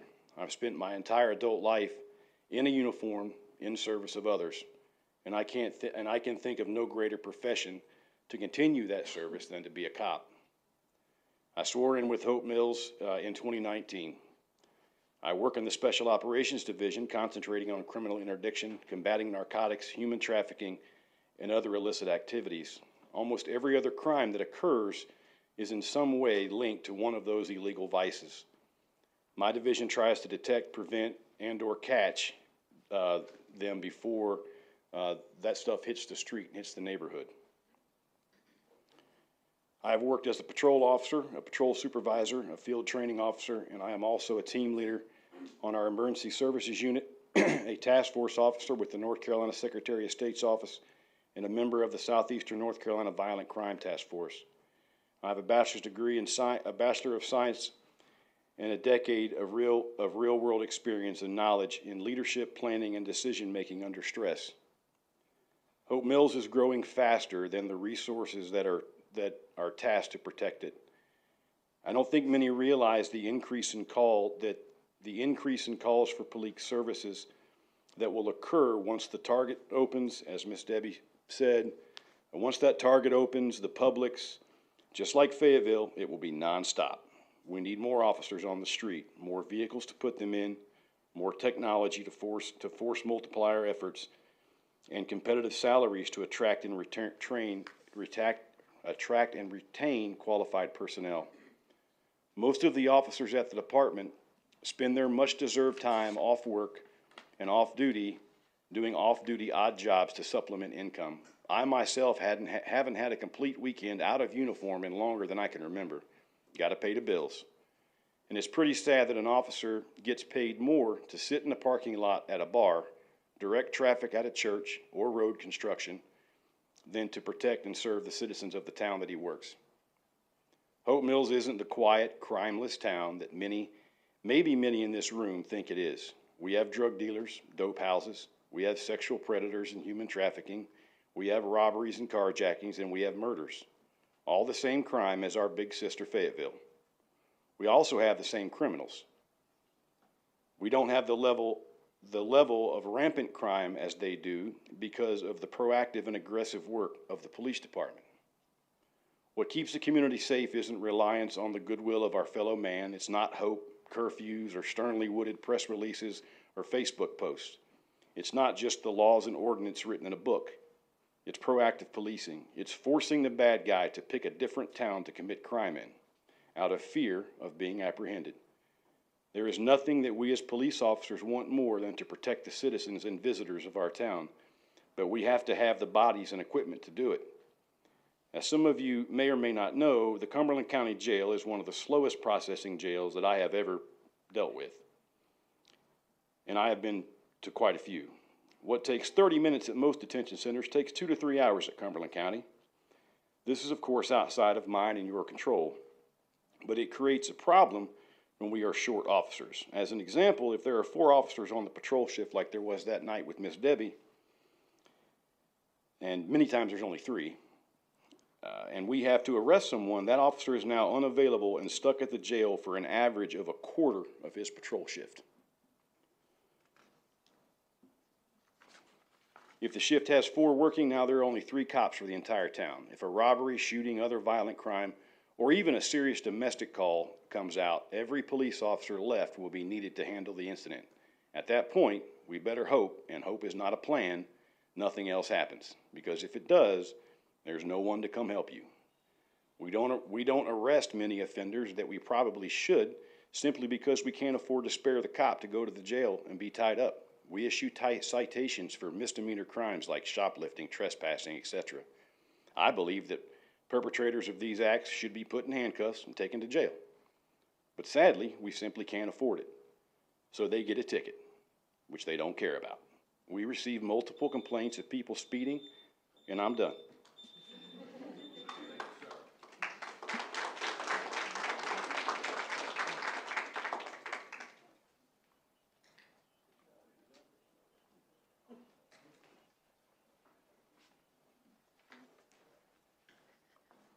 Good evening.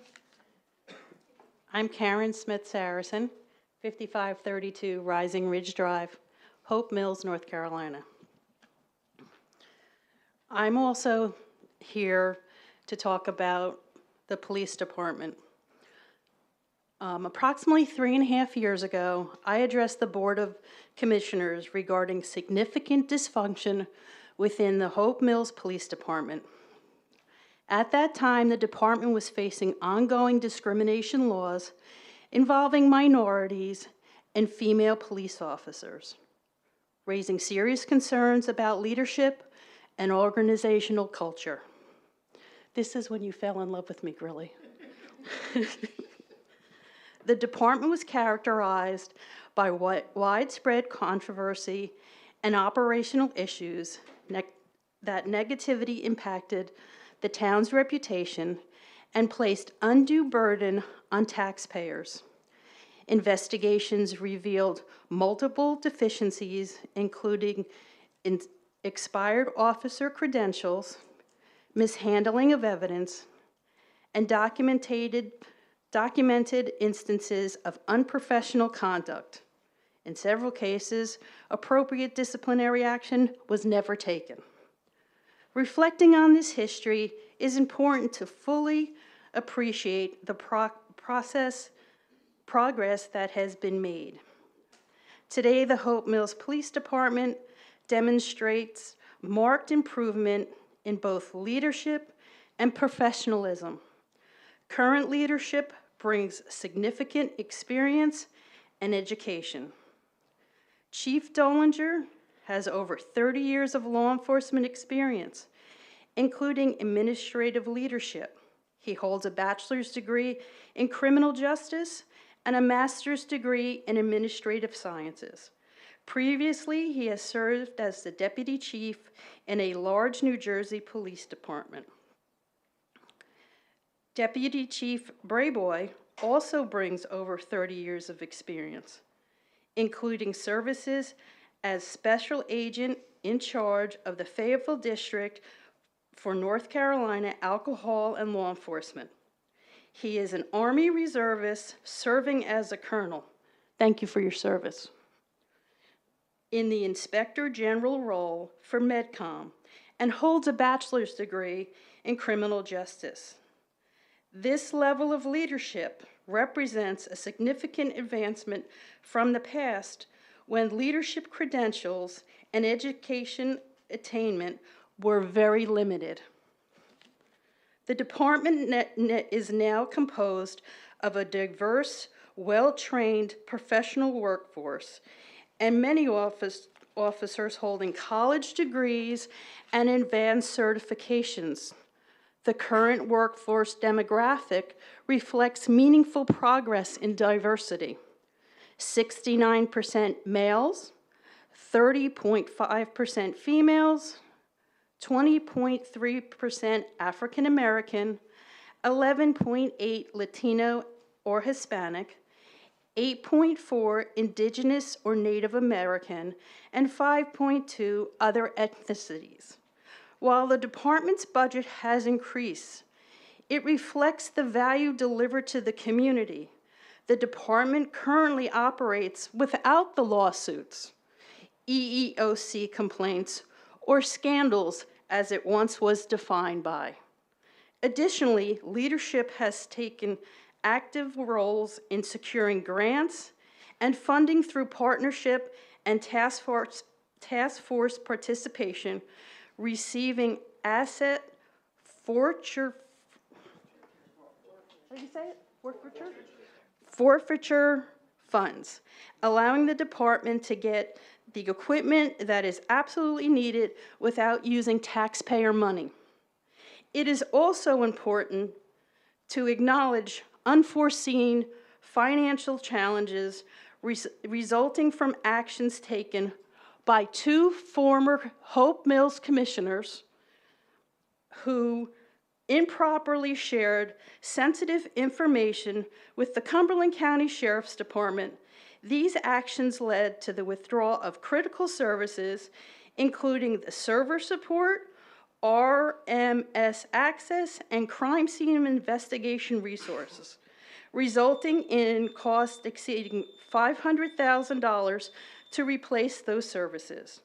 As a consequence, the town also had to assume additional responsibilities, including support for the school resource officers, further increasing operational demands on the police department. Sharon, you're at 5.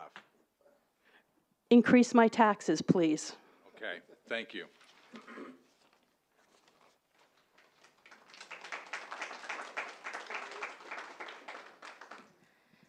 I'm gonna try to go as fast as possible because my son is playing for Hope Mills across the street. Okay. All right, so I'm Detective Chappelle with Hope Mills PD. As a resident of Hope Mills and a homeowner from Hope Mills for the last 6 years, I'm asking the town board to support a task increase that would allow our police officers to receive the pay and resources they deserve. As a single mother of 2, I understand the impact that financial struggles can have on a family. There is no reason that our officers should miss important events with their children because they have to work specials to make ends meet. Law enforcement is a profession that carries tremendous mental, emotional, and physical demands. Yet Hope Mills officers are being asked to do this while neighboring our agencies are offering salaries that are $10,000 to $20,000 more. My children attend school in Hope Mills, and my son should be representing Hope Mills in the All-Star Tournament. I am proud to say that my family feels safe here because of the dedication of our police department. Our patrols officers are constantly working to keep this community safe.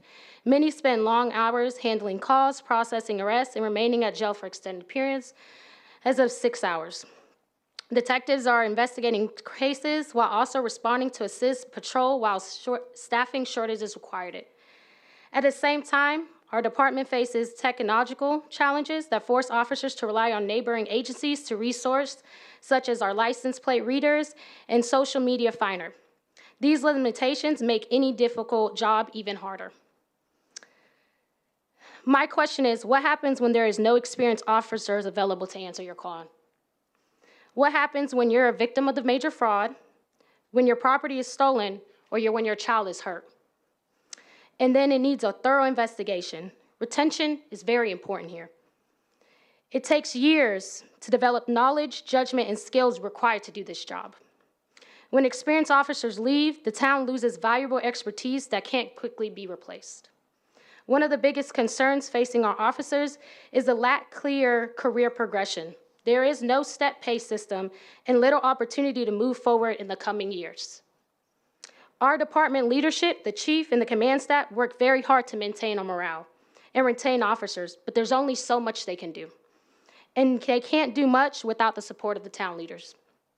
We ask the men and women to put ourselves in danger for our community every day. They face physical risks, mental stress, and emotional burdens that most citizens never experience. A pat on the back is appreciated, but it's not enough. Officers need to see that there is a future in Hope Mills. They need competitive pay, modern resources, and a clear path of growth. Investing in our police department is an investment in the safety and future of Hope Mills. I urge the board to support the funding necessary to retain experienced officers, attract qualified candidates, improve technology, and ensure that our community continues to receive the level of protection it deserves. Thank you for your time as a single mom in Hope Mills. Thank you. Thank you very much.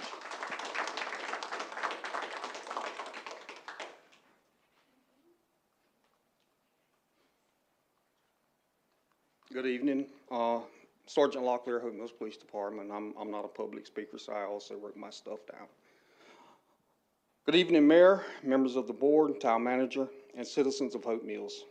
Thank you for allowing me the opportunity to speak tonight regarding an issue that is critical to the continued safety and success of our community, investing in our police officers, our department, and allowing competitive pay and additional staffing for future growth. I started my career in 2005, and I have worked in different roles throughout my career. I know I only have 5 minutes, so I'm going to try to stay on topic here. Over the past several years, under the leadership of Chief Dollinger, the Hope Mills Police Department has demonstrated its commitment to the community through proactive policing, community engagement, and the strategic use of technology. As a result, we have seen a reduce in crime, making Hope Mills a safer place for residents, businesses, and visitors. While crime statistics are important, they do not tell the entire story. Behind every reduction in crime is a dedicated public officer answering calls for service, investigating crimes, conducting traffic enforcement, engaging with citizens, and responding to emergencies at all hours of the day and night. This success is not accidental. They are the direct result of hard work, professionalism, and dedication of our officers. Technology has also played a significant role in these achievements. The implementation and expansion of tools such as license plate readers, surveillance technology, data-driven policing strategies, mobile reporting systems, and advanced investigative resources have allowed officers to identify offenders more quickly, recover stolen property, solve crimes more effectively, and deter criminal activity before it occurs. These technological advancements have increased our effectiveness and improved public safety outcomes. However, Technology alone cannot replace the presence of a police officer. Cameras do not answer calls of service. Software does not conduct investigations. License plate readers do not build relationships with citizens. At the end of the day, public safety still depends on a well-trained, highly motivated officer who are committed to serving this community. As Hope Mills continues to grow, and it is, the demand for police service will continue to increase as it does. New residential developments, commercial growth, and an expanding population all place additional demands on our officers. The workload continues to rise, yet staffing levels often struggle to keep pace with those growing demands. To remain proactive rather than reactive, we must begin planning today for the Hope Mills of tomorrow. Additional officers will help ensure reasonable response times, allow for proactive patrol efforts, support specialized enforcement initiatives, and reduce officer burnout. Most importantly, it will ensure that we continue providing the level of service that our citizens have come to expect and deserve. Equally important is maintaining competitive salaries. Across North Carolina and throughout the region, law enforcement agencies are competing for the same qualified applicants. Retaining experienced officers is often more cost-effective than recruiting and training replacements. Competitive pay demonstrates that you value the experience, the knowledge, and sacrifice of the men and women who choose to serve this community. The investment you make in public safety today will directly impact the quality of life in Hope Mills for years to come.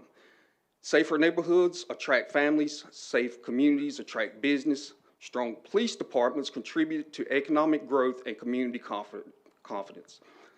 I respectfully ask the mayor and the board to continue supporting the Hope Mills Police Department through competitive pay increases and by planning for additional officer positions to meet the demand of future growth.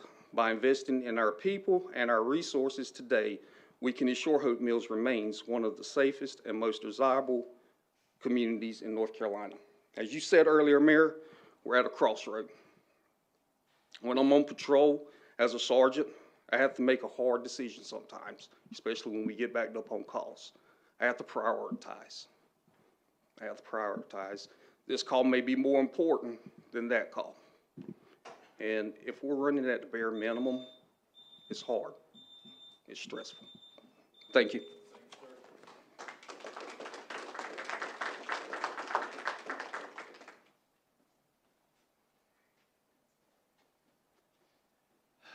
Good evening. I'm Mark Hess. I live at 3239 Glenmore Drive here in Hope Mills. I don't think I need to say anything more about the police department. It's pretty it's well covered tonight. But I agree with everything they said. I also look at our fire department, freezing a spot there. Our fire department's pretty small, all in all. And I'm looking at the equipment. I see it all the time when I'm at work. The hook and ladder truck, which I think they voted last year to purchase a new one. I don't know if that's still on the agenda. It's 30 years old. And most of our equipment is pretty old. We need to keep and revitalize and get newer equipment for the city of Hope Mills. Secondly is when you talk about the cost of living increases and freezing salaries within the city, I don't agree with it. The employees of Hope Mills, as I have ever worked with them, have always been hardworking. They're trustworthy. We talk about things like the grass mowing and things like that. I support a tax increase. I think Commissioner Marley put out 6 cents at one time, and I support a 6 to 7 cent increase. That's going to be hard for everybody, including myself.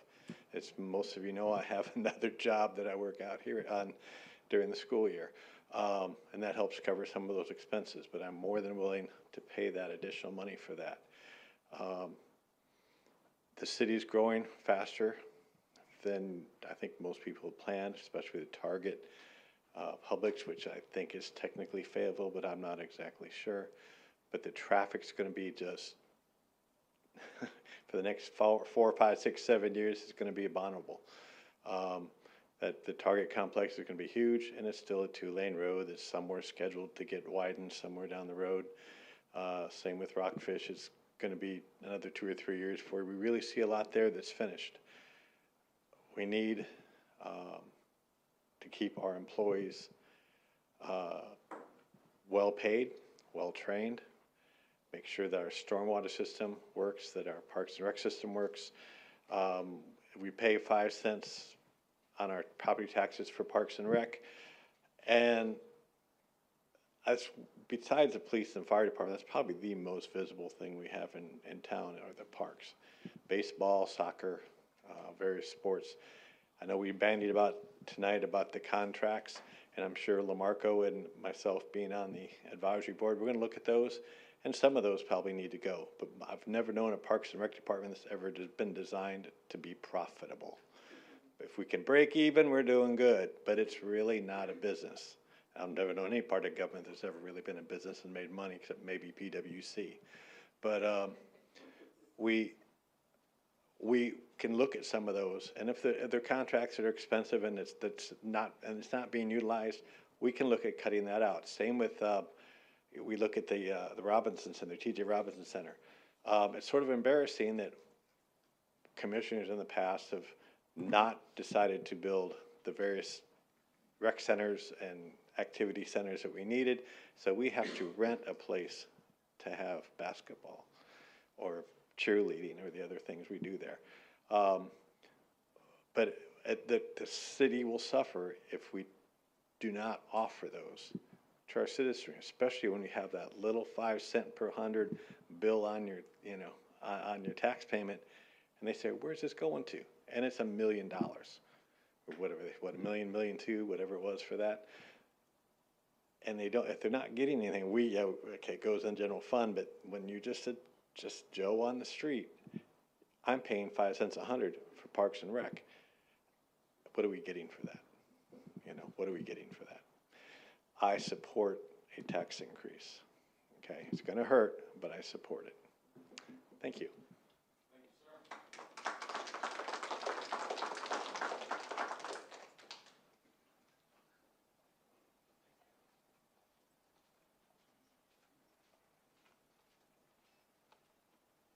Hello, everybody.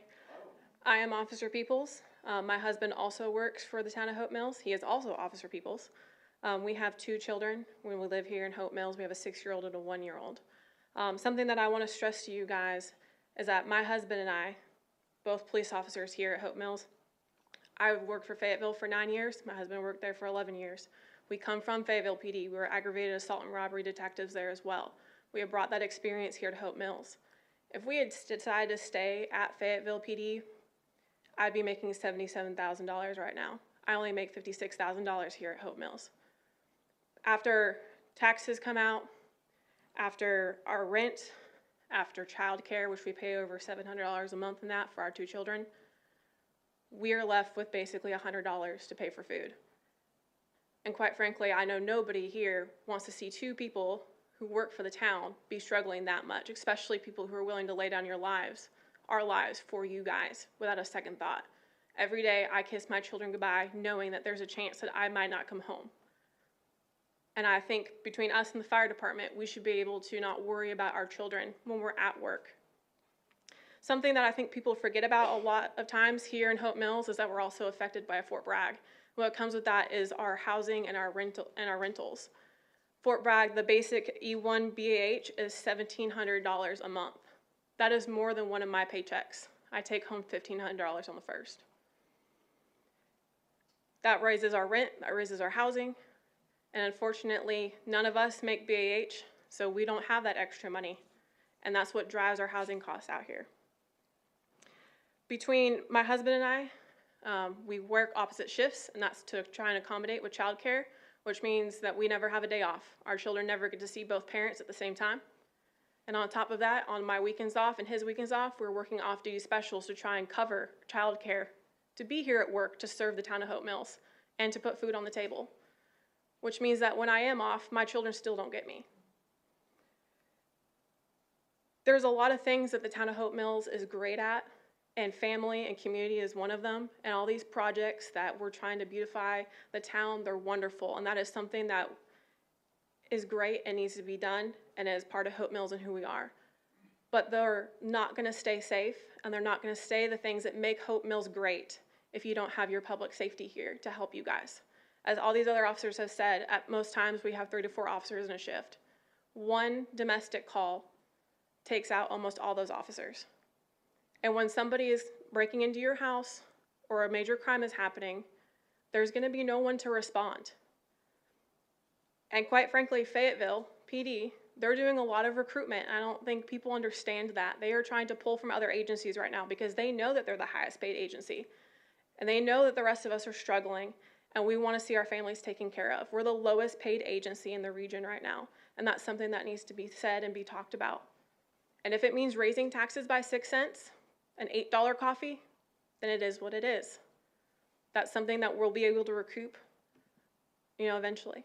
So, again, the thing I'll leave you with this last comment is if your normal day job, just an office job that you worked every single day, if you knew every single day there was a 50% chance that you might not come home because somebody could kill you at work, how much money would you work that job for?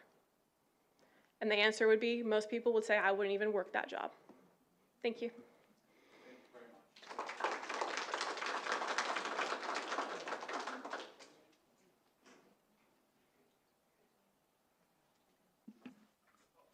Okay, let's keep it going.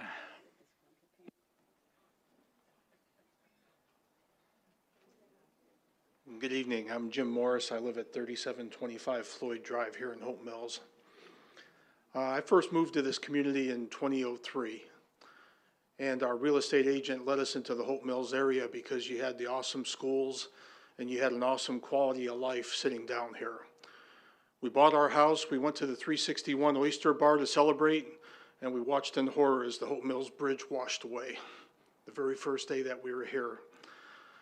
Since that time, for the nearly 20 years that I've lived here, I've watched this town grow. I've watched areas where roads didn't exist, and now all of a sudden they have 4-lane roads going through them. I watched as the Parks and Rec area here, as it was nice little baseball fields become overpopulated because of the sheer growth of the population here in Hope Mills. And I've seen the Parks and Rec start to put their activities out to other locations, including my own, down at the post. And that doesn't come without a cost. It comes with a cost because of the wear and tear on the property. It comes with a cost to the utilities. And it comes to the cost of just having a facility that's safe for people to use there. I listened to you as you talked through that little section here beforehand, and you're talking about cutting contracts of $1,000 here and $1,000 there, and frankly, that's not going to make up for the loss of the emergency fund that you're trying to overcome. It's going to take a significant investment to make up that little bit of resources. And then you look around the resources around our town, and you look at how they're wearing down, how they're old, how they just don't support the community that we live in. If we want this community to continue to thrive, if we want this community to continue to be the place where people are going to want to live, want to bring their families, and want to raise kids in the schools and the things, you're going to have to invest in this community. It's going to take an investment of just not this year and next year. It's going to take a 5, it's going to take a 10, it's going to take a 25-year commitment to developing a plan to grow into the place so that we remain competitive with our neighboring communities.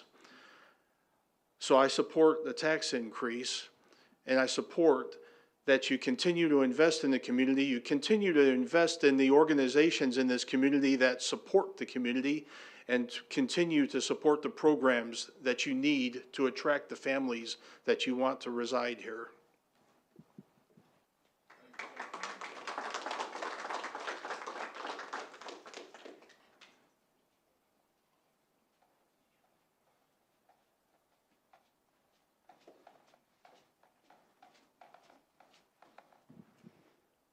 Good evening, everyone. I'm Officer Snyder. I am the Community Policing and recently the Mounted Patrol Officer. I'd like to take a moment to speak about the importance of our first responders, both police and firefighters. My fellow officers and firefighters answer the call every day and night, often putting themselves in harm's way to protect our community, our families, and our homes, which is apparent. The reality is that public safety is only as strong as the people willing to serve and the community that is willing to support us. As discussions continue regarding the frozen positions and the workloads continue to increase, the morale begins to suffer. We continue to see dedicated officers and firefighters leave for agencies that offer better compensation and better benefits. When salaries do not keep up with the pace, with the demands, the responsibilities, and the sacrifices of this profession, it becomes increasingly difficult to recruit and retain the qualified personnel we need. Staffing shortages don't just affect those wearing the uniform. They impact the level of service we can provide to the citizens of Hope Mills. What makes this especially difficult is that so many of our officers and firefighters truly love Hope Mills. They aren't looking to leave because they don't care. They do care. They have invested their time, their energy, their hearts into this community. They want to continue serving here, building those relationships, which makes our jobs easier, and helping keep Hope Mills safe. As we look towards the future, I encourage us all to recognize that supporting public safety means supporting the people behind the badge and the uniform. Investing in recruitment, retention, and competitive compensation is an investment in the safety, stability, and well-being of the entire community. Thank you for your time, and we ask that you continue supporting our men and women who proudly serve in uniform for Hope Mills.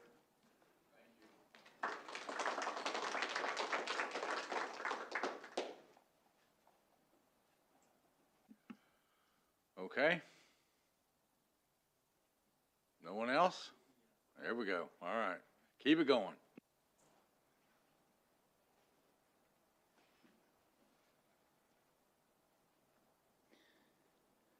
Good evening. Al Ferry, 4014 Craigwood Lane.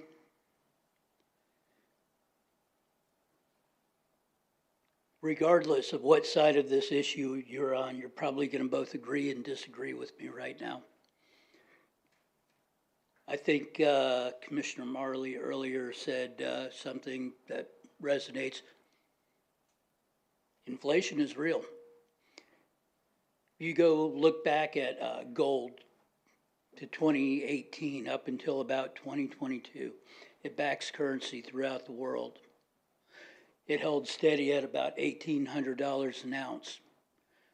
About 2024, it started rising. Last year, it peaked about $5,500. It's currently sitting about $4,500 an ounce. So that should tell you what's happened with our inflation.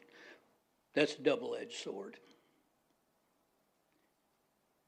It hurts our government and our services, no doubt. It also hurts the pockets of the people, which I heard Cynthia say that. That made sense too. So whatever we do, I'm just going to ask, make sound decisions. I think we as a people, if we're out here, if you're, for example, if your kids are doing Parks and Rec, there was a little discussion for it earlier. Volunteerism. I don't know what's happened to volunteerism over the years, but parents need to stand up, get out there, be with their kids. I work full-time still. I'm 100% VA rated. I'm a 21-year retired veteran. I still work. I have a government job. I'm not going to mention my agency. They're not here to represent. But I do understand that. And with that, I understand what our first responders and law enforcement are talking about. If you've ever not gotten a pay raise before, it's a bad day.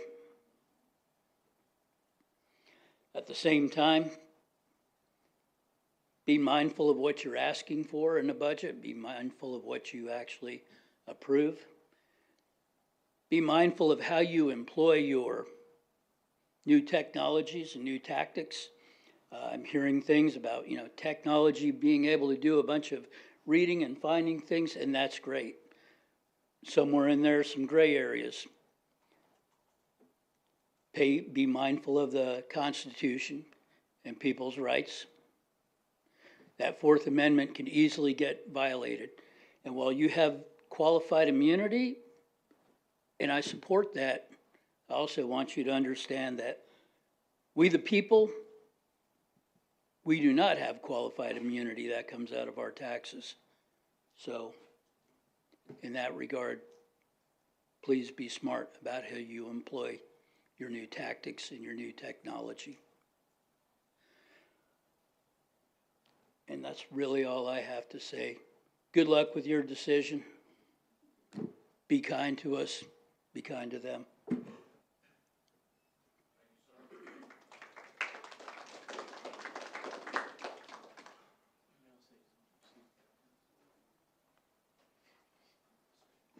Evening, Mayor, Commissioners. Matthew Kane, I'm of course your fire chief. I live in Grays Creek. I am not a town citizen. But I think I'd be amiss if I didn't come here and speak on behalf of the men and women in my department that are. I got 24 years total in the fire service, 22 hours right here in this town.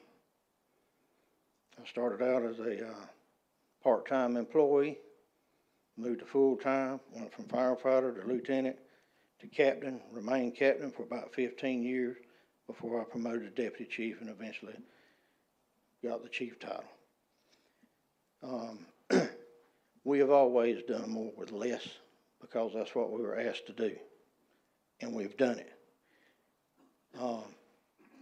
Y'all said we're at a crossroad. We are. It's getting to the point where you can't do it anymore.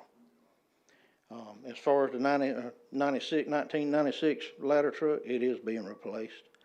But we got a 2005 Ford Explorer up there that's got 200 and some thousand miles on it that's not replaced yet. I would dare say 99% of my employees, or your employees, at the fire department work a second job. There's a shift on there right now that came in at 8 o'clock this morning. They'll get off at 8 o'clock tomorrow morning. And when they get in their vehicles and leave, they're not going home. Some of them will go to Cotton Fire Department, some of them go to Pearson's Mill, Cumberland Road, Stony Point, as far as West Area Fire Department, up by Pine Forest Middle, all the way out to Linden. They all work second jobs. When I promoted to deputy chief, it was the first time in 22 years that I did not have two jobs. And I wouldn't be able to work one right now if I did, because when you are off, you still ain't off.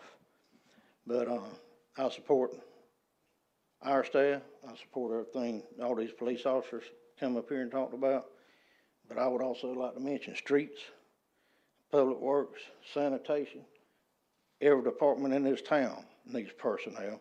Every department in this town needs more money. I think we talked about it a couple of years ago, one of the budget retreats. If they're recommending a 4% COLA and you're giving to your employees 2.5%, you're steady going backwards. You're not moving forward. You're not ever going to move forward until you make a decision to do that. Now, I'm not a mathematician, but I think Brittany's probably got something good to show you. But I might have been Mr. Mitchell said Google was his friend. Well, he's my friend too. If you had a $500,000 property in Hope Mills and did a 6-cent extra tax on it, it would cost you $25 a month. That's a meal down here at Samuel's. So I think that's a small price to pay. And I know you got some tough decisions, and whatever choice you make, we're going to live with. But I just want you to hear our side as well. Thank you.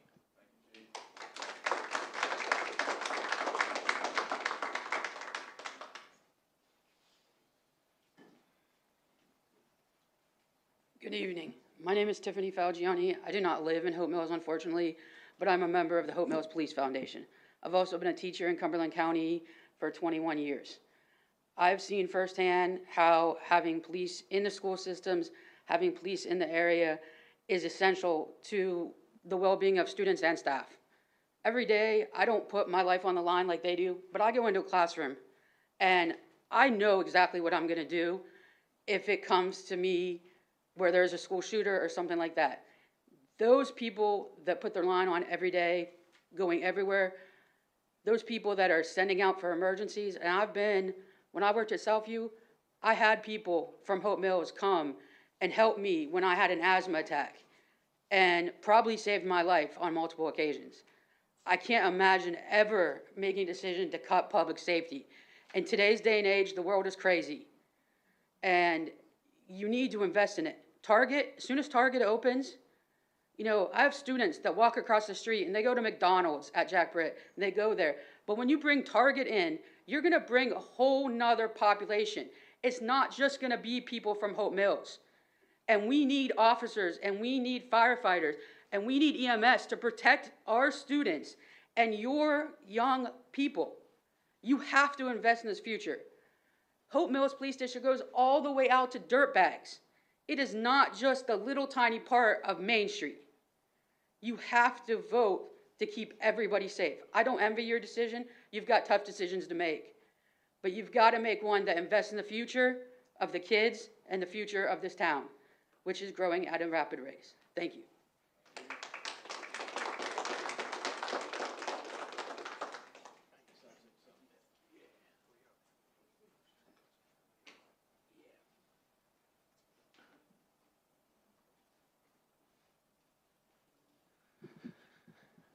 Mayor, Commissioners, William Green, 2540 Camp Lejeune Court, Hope Mills, North Carolina. I've been here for the past 27 years, flip-flopping Hope Mills, Spring Lake. Of course, Spring Lake's got their own issues right now with the underground piping going on. But, you know, what I've been looking at is all the discussion on the budget, and I know it's money comes in, money goes out. But I do appreciate Marley talking about taxes. No town, no city, no whatever can actually expand without creating more revenue. And that's how they're doing it right now. I looked through the newspapers, the city of Durham, Raleigh, Spring Lake, everybody's raising their taxes. They have to have the funding, okay? So basically, I do appreciate that. And what I'd like to just say to keep it short is that when you do your budget and you go line for line item, just make sure you got the fortification and the wisdom to make sure you put the money in the right place. Thank you so much.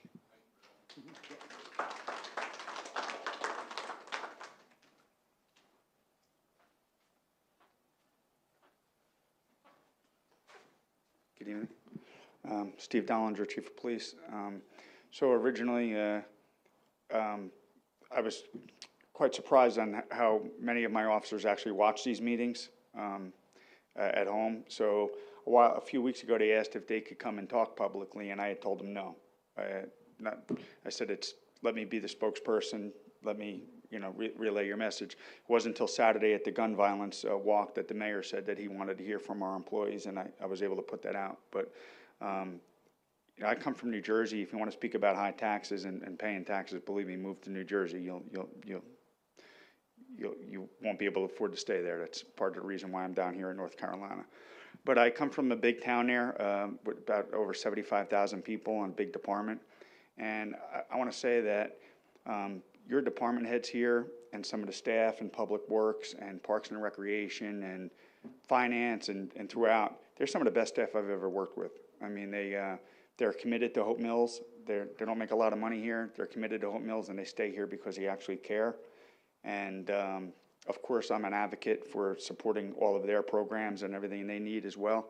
I think a tax increase is probably, as Mr. Mitchell said, the only way you're going to you're not going to cut your way out of this, I think was the exact comment.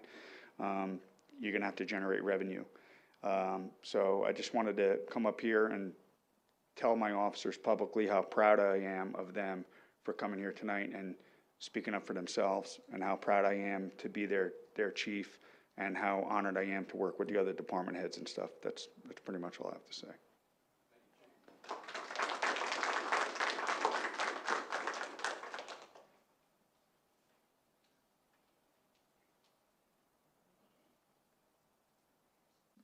Well, now, here we go. All right.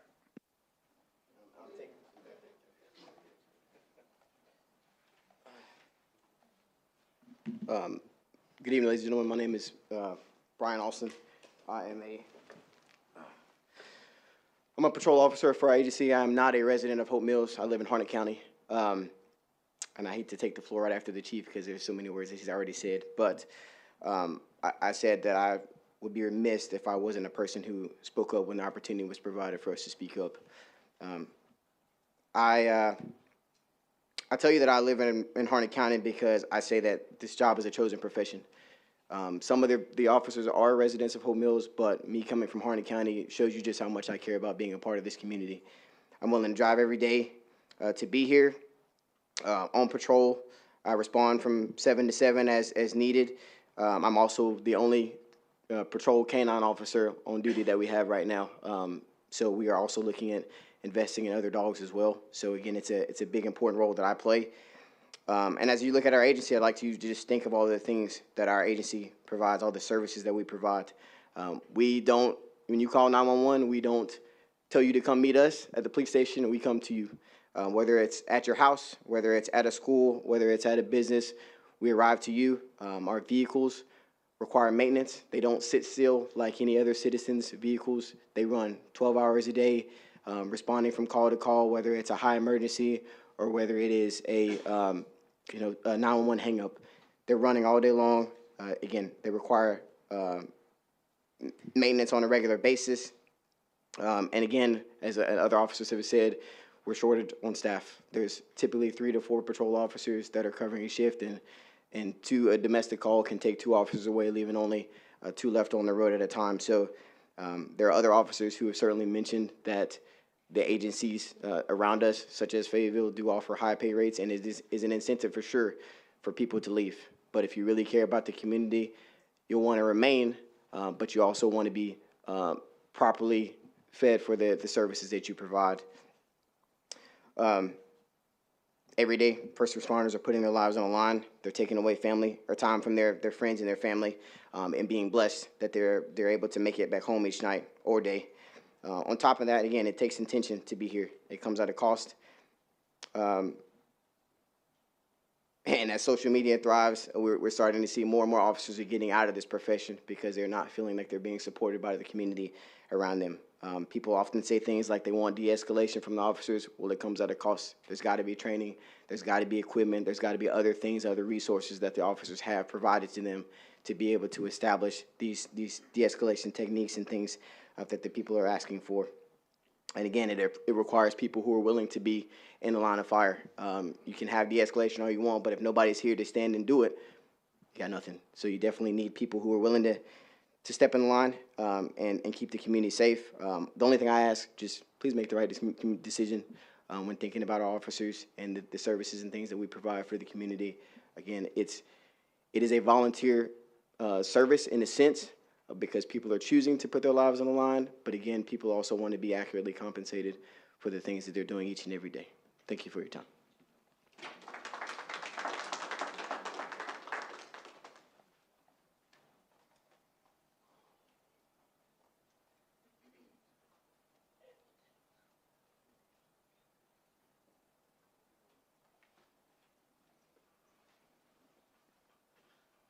Hello, everybody. Gerald Page, Hope Mills resident. I was not initially going to speak, but I figured, why not? Might as well. I'm seeing a lot of talk about public safety. Raising taxes is very important. There's got to be taken care of. There's got to be money for public safety. There's got to be money for all these services.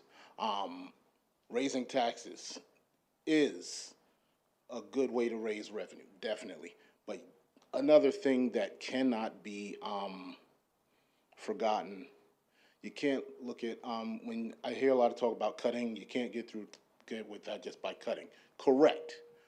But I don't think it's all just about cutting. You've got to balance the budget. If there's over expenditure, it's got to be fixed. So that's got to be found and it's got to be fixed, as well as raising revenue. Otherwise, you're just going to wind up in the same situation over and over again. So I'm all for raising taxes to meet revenue shortfalls, but I'm also for finding areas of over expenditure and fixing it. If there's a problem, fix it, and also find revenue wherever you can. Otherwise, you're just going to wind up in the same situation over and over. That's my 2 cents.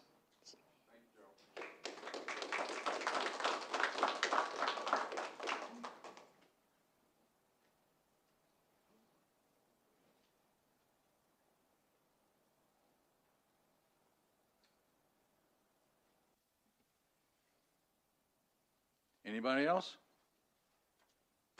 And we got room for one more. I'm gonna sit, someone step down.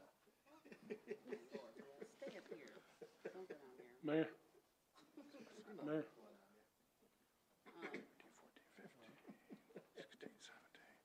My scorecard has, and I'll recognize you, Commissioner Marley. My scorecard has 17 speakers tonight. I just counted them up again, just to make sure that I had it right. So, before I call for a motion to close public hearing, one last chance for someone to come up to the mic and express how you feel, whether you're a citizen or a town employee. And Chief's right, some of the town employees wanted to speak, they didn't know that they could. And many of our town employees live here in Hope Mills and they're citizens. This public hearing is for everybody. This budget affects everybody. Commissioner Marley? You covered what I was going to basically say. I was going to say that I'd love to hear from any other department heads that are here that would like to speak. Tell us how you feel. Be truthful with us. I'd love to hear it. So. Appreciate it, Commissioner Marley. I would too. If there's anybody else that wants to come up this mic, this is opportunity tonight. Because we're going to conclude the public hearing shortly, and then we're going to return back to our 5:30 meeting, and Brittany's got some slideshows to show us. And I want to encourage everybody that's here to stay, because her follow-up presentation that we didn't get to at the early meeting is going to be very informative. And the public really needs to see exactly what decisions that this board will have to make. So, I'm going to say it one last time. Is there anybody that wants to be number 18?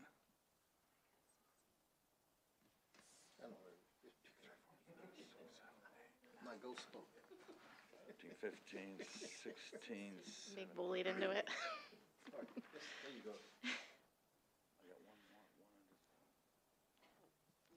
Yeah? Yeah? All right. We're conferring our scorecards. We want to make sure that we've got the appropriate number. Will you be number 18? Sure. Okay. So I'm Leanne Carlucci. I'm the HR director. I'm also a citizen of Hope Mills. I've lived here for the past 8.5 years, I think. We chose to move here because of the way of life here, the family friendliness, the activities. I now have a 2-year-old, almost 2-year-old, that we take her to the splash pad as soon as it opens. We can't even take her to the park if the splash pad's open because all she wants to do is play in the water. Or she says, agua, agua, agua. But just to piggyback on what everyone else tonight has said, we all understand the hard decision that you guys have to make. Unfortunately, there have been too many years where previous boards have made the wrong decisions, and now it's your job to fix it. And so I think I speak for all of our staff when I say that we're looking to you to make that decision. We know it's hard, but the right decision is to raise our taxes. We've gone too long without raising them. We have no other source of revenue at this moment to maintain what we have. I'd like to look at our town is sort of a sinking ship, right? We've struck the iceberg, but instead of trying to fix the boat, we're throwing people off the side to see if that'll keep us afloat. And that's just gonna put us in a worse situation than where we're at now.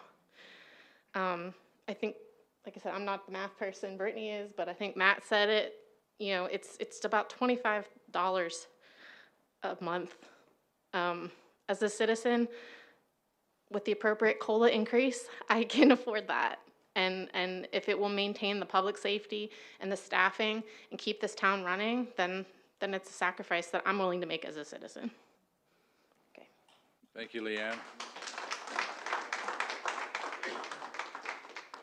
Ashley, I believe there were 2 that need to be read into the record. Let's not forget there's 2 citizens that could not be here. So just read their comments into the record until it hits the 5-minute mark. to be fair with everybody that spoke.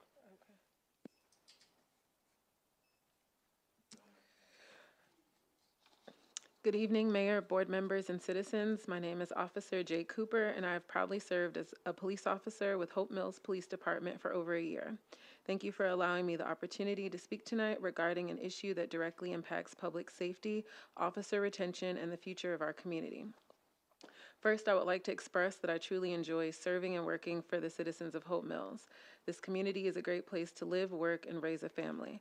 However, the need for additional officers and improved officer retention has become increasingly important as our town continues to grow. As Hope Mills experiences residential and commercial growth, the demand for public safety services continues to increase.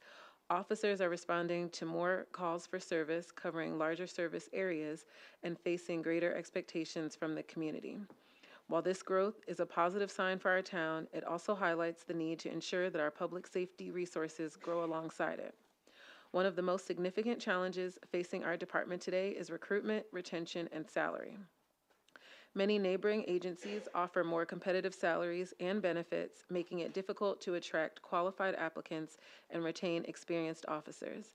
Departments invest substantial time and resources into hiring, training, and developing officers, only to see them leave for opportunities that offer greater financial stability and career advancement. During my time with the department, I have personally witnessed officers leave for other agencies. I want to be clear that these officers did not leave because of poor working environments, a lack of support from command staff, or dissatisfaction with the department itself. In fact, they enjoyed serving the citizens of Hope Mills and valued the relationships they built here. The primary reason they left was the opportunity to earn significantly higher salaries at neighboring agencies. This is not a reflection of our department's culture or leadership. This is not a reflection of their commitment to Hope Mills, but rather the economic realities many officers and their families face. Competitive compensation is no longer simply a benefit. It is a necessity in these economical times in retaining quality personnel. Every time we lose an officer, we lose valuable training, experience, and knowledge of our community. Replacing those officers requires recruiting, hiring, equipping, and training new personnel, representing a significant investment of both time and taxpayer resources. The need for additional staffing is equally important. As a patrol officer, I regularly see the strain that staffing shortages place on officers. Increased workloads, fatigue, and limited opportunities for proactive policing affecting both officer wellness and the level of service we can provide to our citizens. To give the community some perspective, it only takes one major incident during a shift to consume the majority of available resources. When that occurs, other calls for service may experience significant delays. I do not believe that it is fair to our officers, nor is it fair to the citizens who rely on us during emergencies. Our residents deserve timely responses and the confidence that helps will be available when they need it the most. I would like to leave you with one important question. If Hope Mills continues to add new homes, businesses, residents each year, at what point do we add the officers necessary to serve them? I respectfully ask that the town consider evaluating officer compensation, exploring recruitment and retention incentives, and developing a staffing plan that reflects the continued growth of our community. Addressing these challenges today will help ensure that Hope Mills remains a safe and thriving community for years to come. Investing in public safety personnel is an investment in the safety, quality of life, and future success of Hope Mills. I appreciate your time and consideration of these concerns and remain committed to serving this community with professionalism, integrity, and dedication. Thank you for your time. That was that one.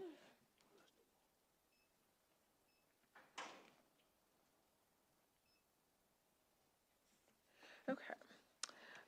Good evening. I was hoping to attend tonight's meeting and read this publicly myself. However, I'm unable to attend and hoping that somebody will be willing to read this on my behalf. I'm typing this email in support of responsible funding, responsible growth, responsible leadership, and responsible tax increase for the future of Hope Mills. Quite frankly, it is time for this community to stop pretending.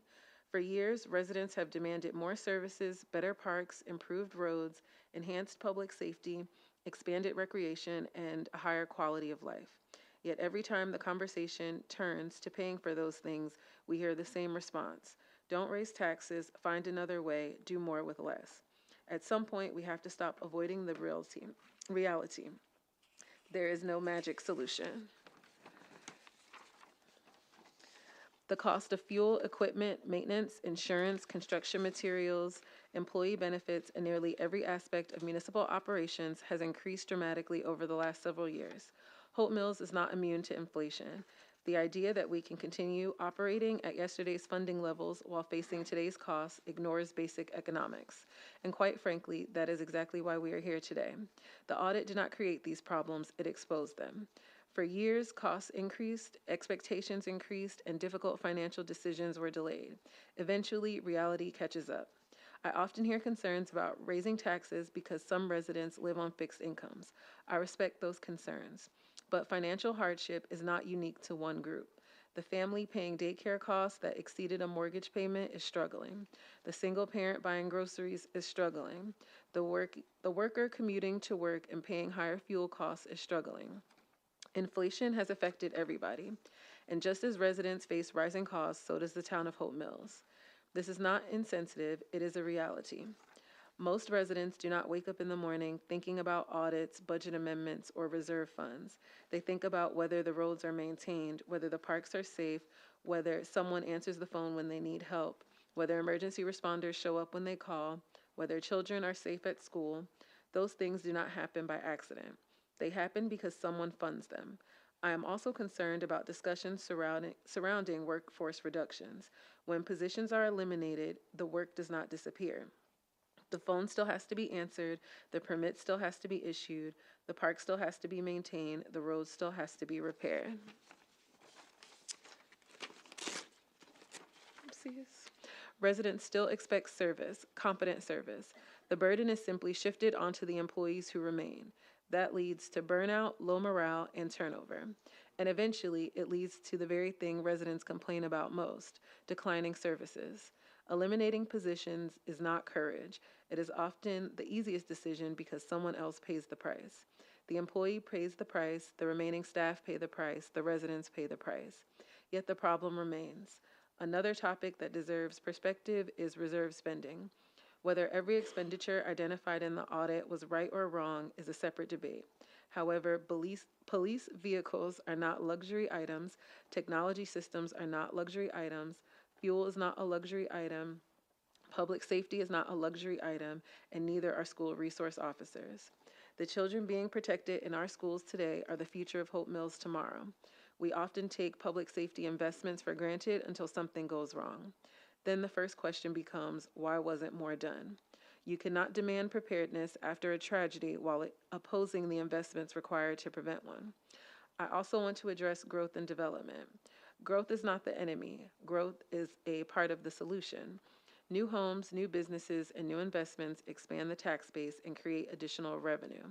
And guess what?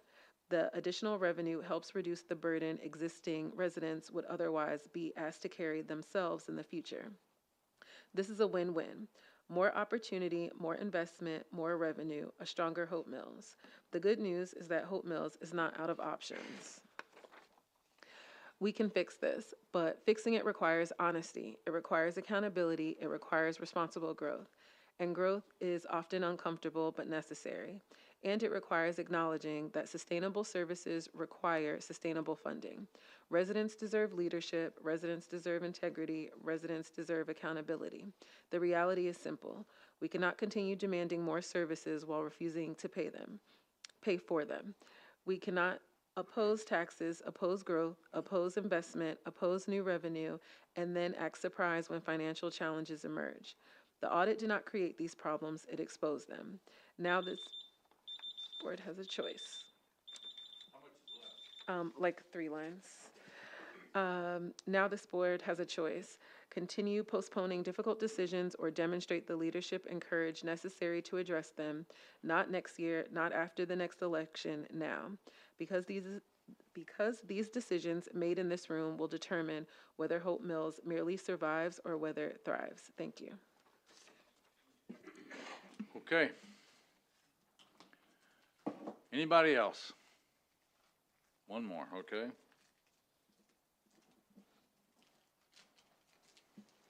Good Good evening, everyone. Yes, sir. Lieutenant Medina with Hope Mills Police Department. I'm current watch commander on shift today.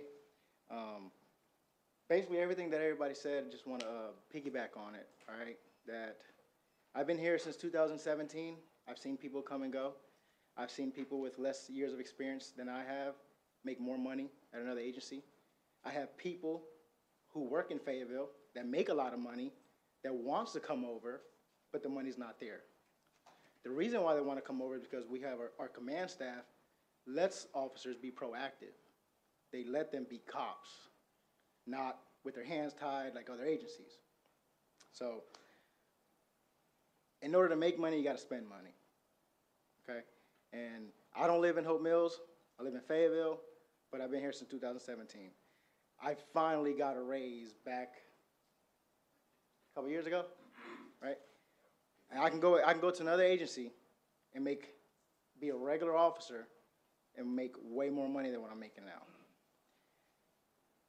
now. I have surgery on Thursday that I can't take too many days off because the staffing. So I'm gonna have to take the weekend off and be right back on light duty just to be there for my squad because of staffing. Because they have commitments with family, vacations, training. I don't wanna be the guy to tell them they can't go because I don't feel good. So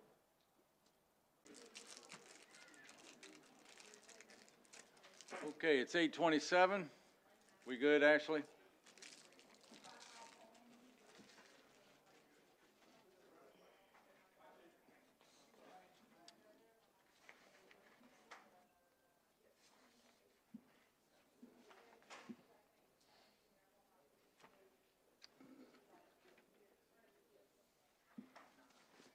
We good? Okay. We'll reopen our 5:30 meeting, and now we will go back to item B, which is the Finance Director presentation. There's no attachments, but we have a PowerPoint that's on the screen. Brittany, continue. Ready to proceed? So before I get started, I did not speak on the public forum. I'm not a resident of Hope Mills, but just listening to, especially mainly the employees, and then some citizens as well. Since I started, I've been trying my best to give the board their requests, whether it's a recommendation or if it's a thought just to look at, just to proceed. However, it's, I guess, unfathoming to still be almost 60 days into this budget and we still can't seem to get on the same path when it comes to direction. However, we know two things. We know that we're still trying to function off of 2019 revenues, and we're in 2026 preparing for 27. So even if you think about your own personal household, there is nothing in your house, probably other than your mortgage, if it's stayed the same, that has not changed since 2019. And that's what these revenues look like when it came to trying to balance these budgets.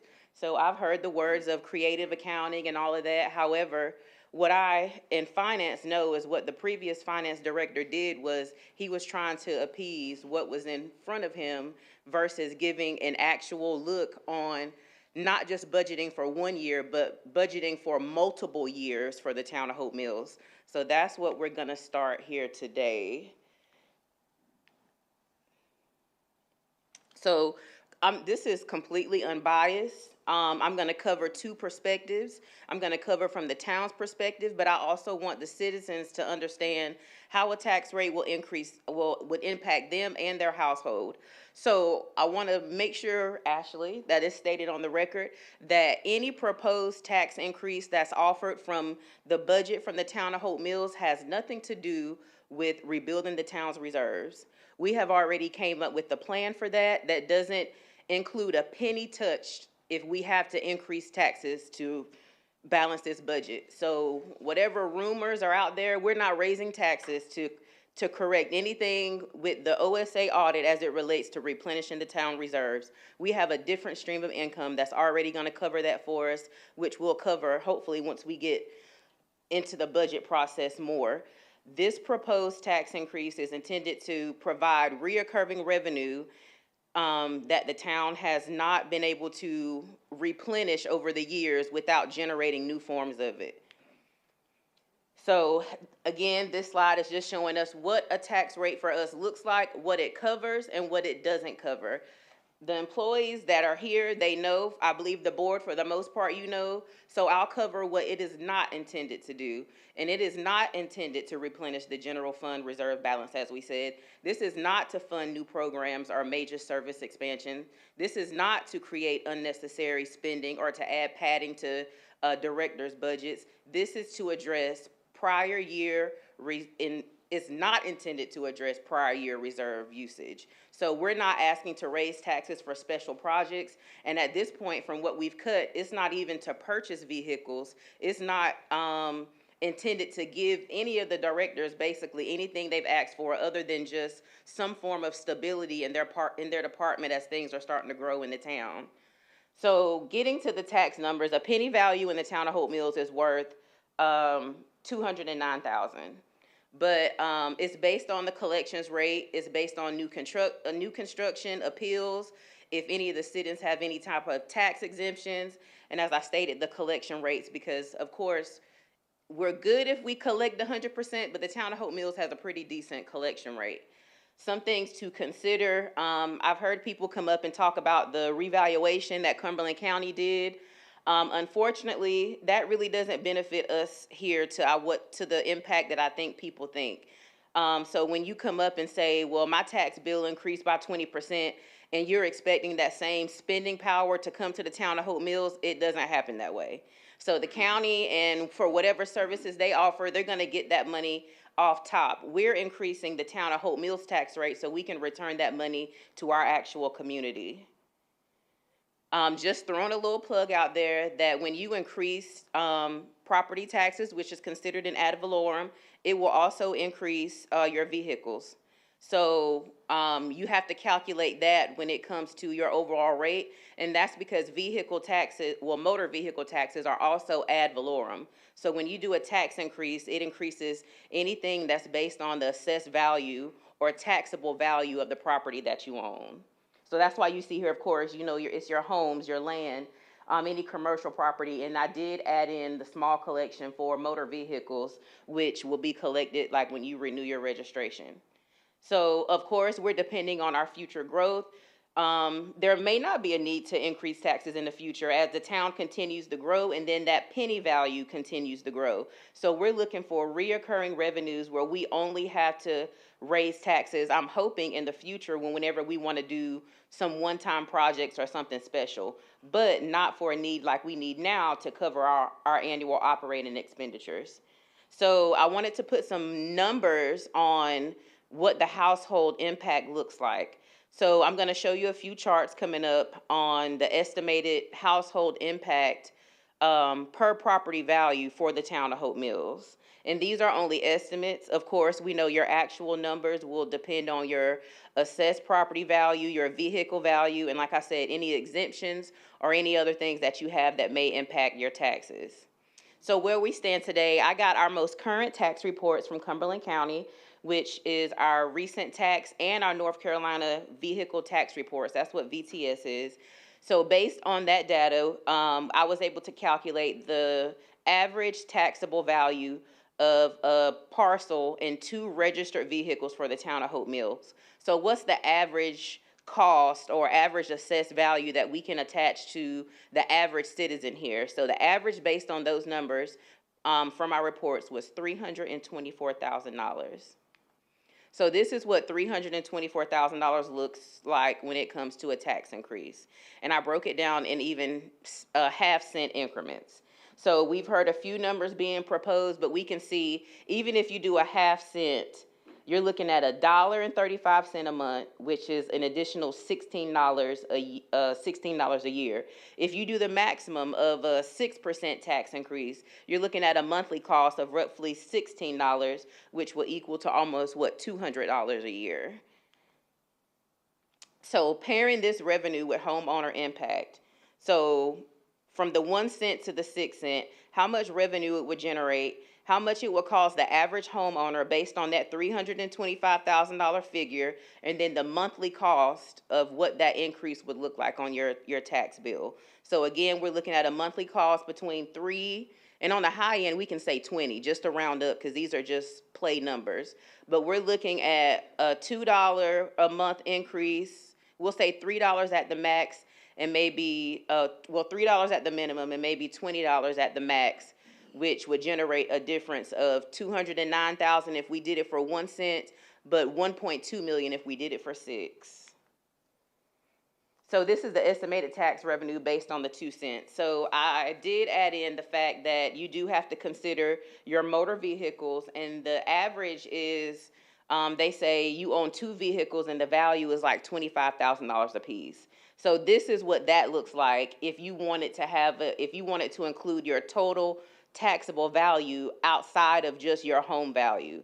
So even looking at that, I put ranges on here for your home value, but then your total taxable value, let's say you got vehicles that equal about $50,000 a year, how that would look on each cent increase as well. So if you have, let's say on the higher end of a home value of $550,000, and you may have 2 vehicles valued at $50,000. So that brings your total taxable value to $550,000. So 1 cent would be $5 a month. The max of a 6 cent would be about $27 to $30 a month. This is scenario number 2, and it's the same calculations. I just started adding in different increments to include a half a cent. So instead of showing the board a full cent, this is what a half a cent increment looks like. And then those are those numbers as well.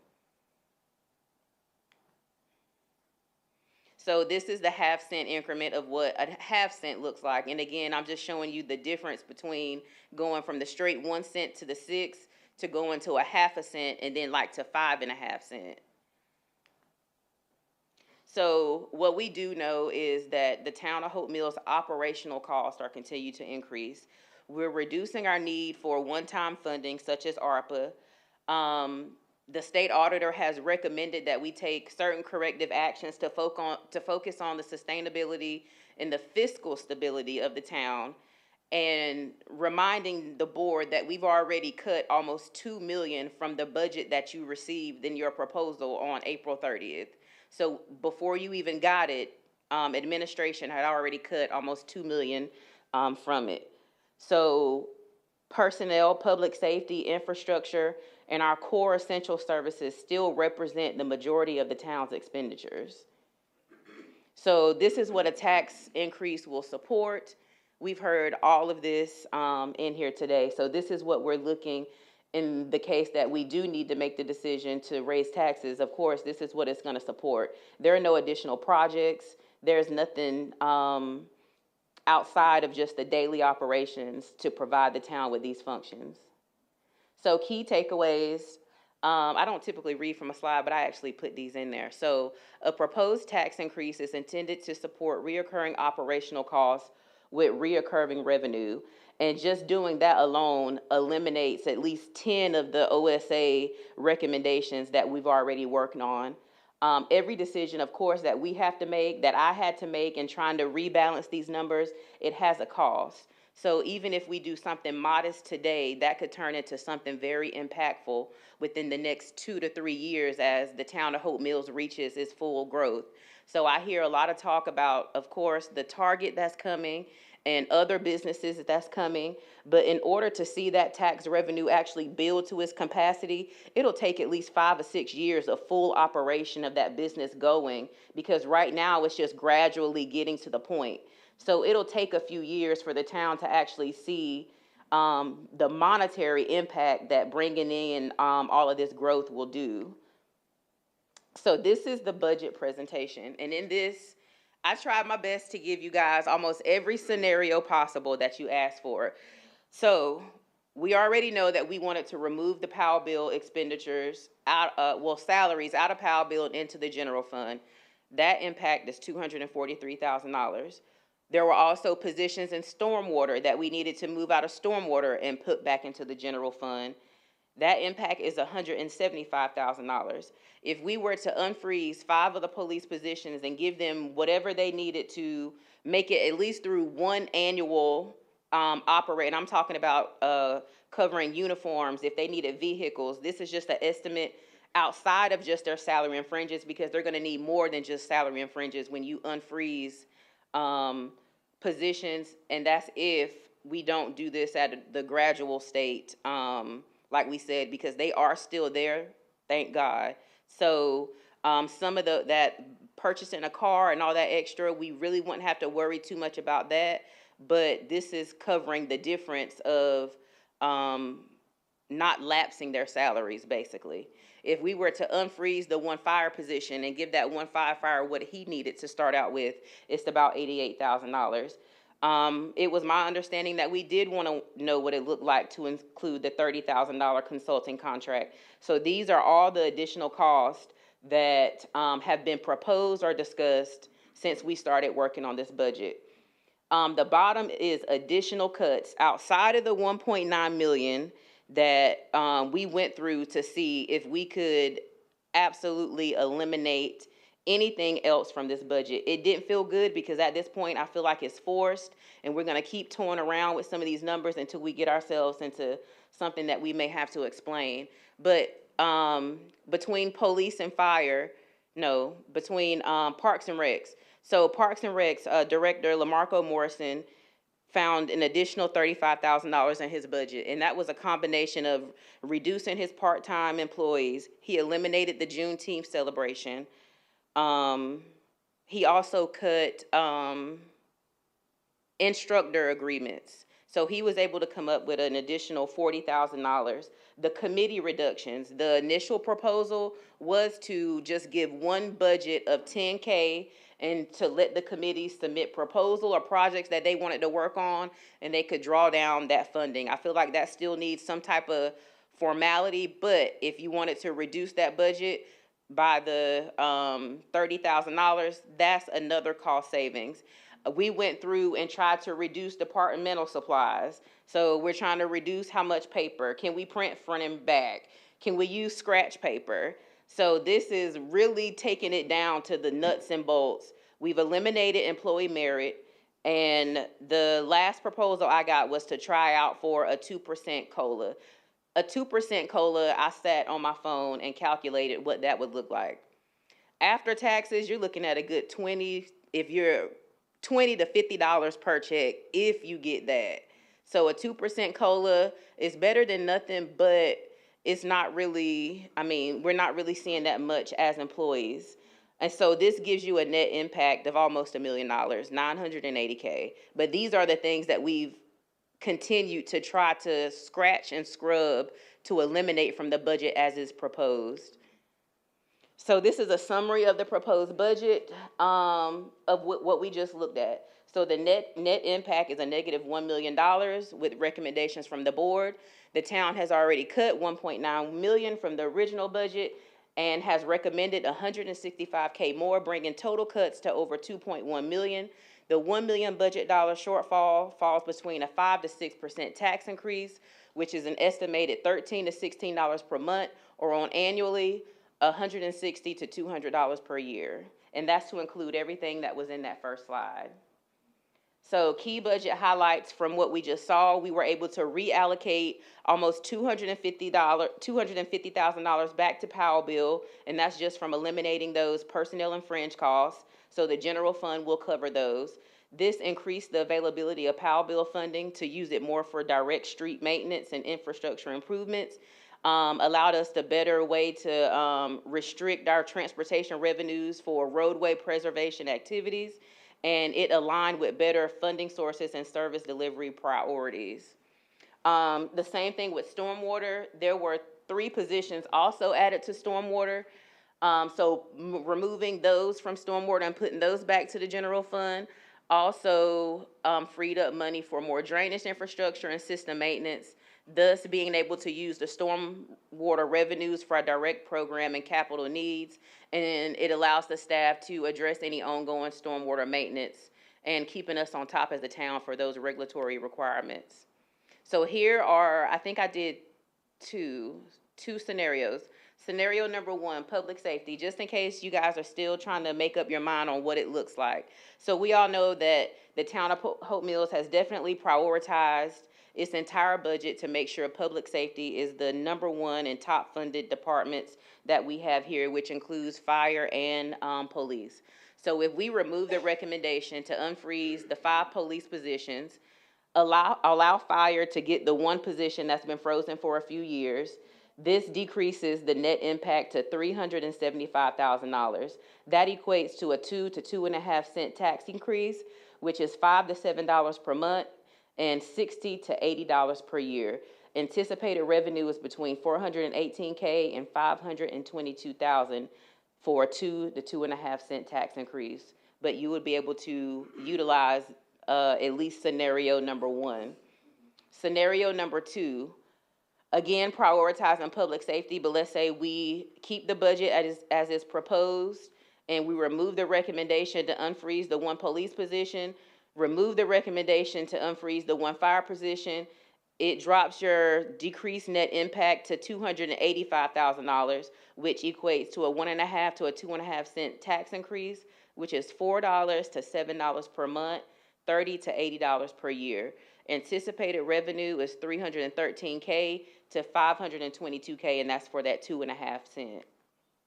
Scenario number 3, I tried to give you a combination of everything. So scenario number 3 removes the recommendation to unfreeze the 5 police positions as originally proposed, to at least give public safety something, unfreeze the 1 fire position, work with police to create a phased approach starting next fiscal year to unfreeze all of its positions, of course, based on crime control, and Chief can give us some direction with that when it comes to areas of consideration. So if we're gonna allow their positions to be frozen, I'm asking that we at least give them the courtesy of a plan to at least try to fund that to get those positions out of a frozen state.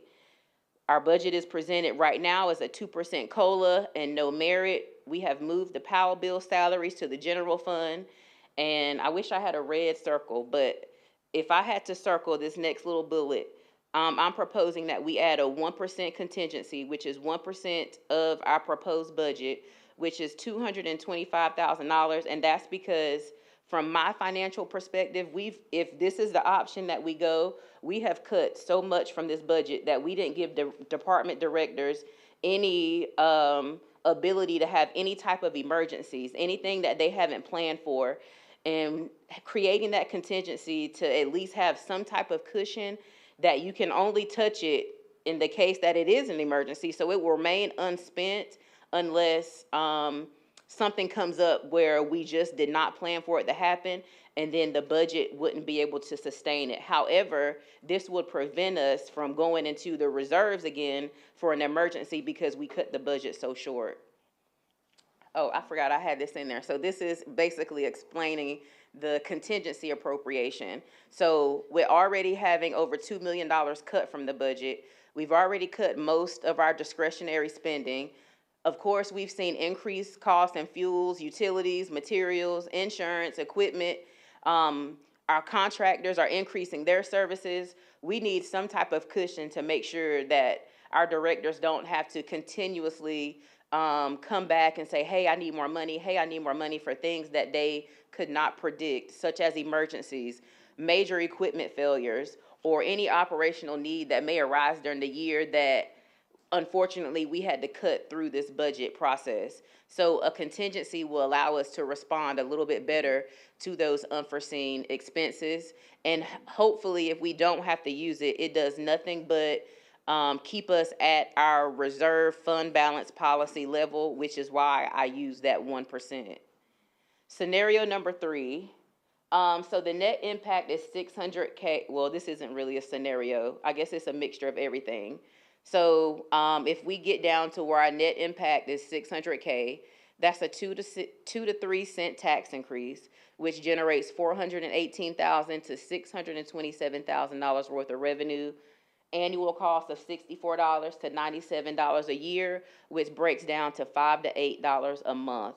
This doesn't cover everything that the board has requested, but it at least leaves us some type of room for growth.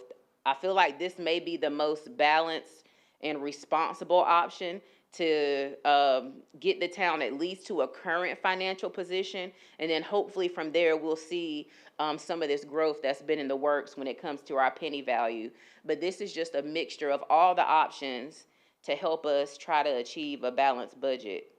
So pairing the revenue with homeowner impact, this is what it looks like. Again, this is a duplicate slide, but it shows you the tax increase from 1 cent to 6 cents. The annual revenue it will generate based on the 209 cent per dollar, well, 209,000 per penny value.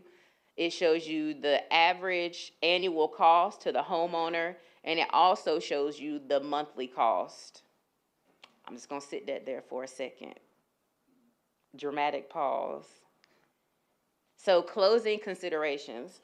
So again, approximately 2.2 million has been removed from the proposed budget. Nearly 1.6 million of reductions came from personnel, fringe benefits, merit adjustments, contracts, cutting training and operational supplies. Department budgets have been reduced to focus on core municipal services. The committee funding was reduced by 75%. Police and Parks and Recs took additional reductions to their budget to try to help us come up with a new number. Remaining expenditures are still largely our personnel for public safety, our contractual obligations, and services that are essential to our operations. I'm afraid that further reductions will likely impact our service levels. It will impact our staffing and our overall operational capacity. The board's request created additional reoccurring costs, but we haven't discussed any ways that we're going to create reoccurring revenues to cover these additional costs that you guys are asking me to include in the budget. A 2.5 cent increase generates approximately $522,000 annually, and the average homeowner would see a $6.75 per month increase.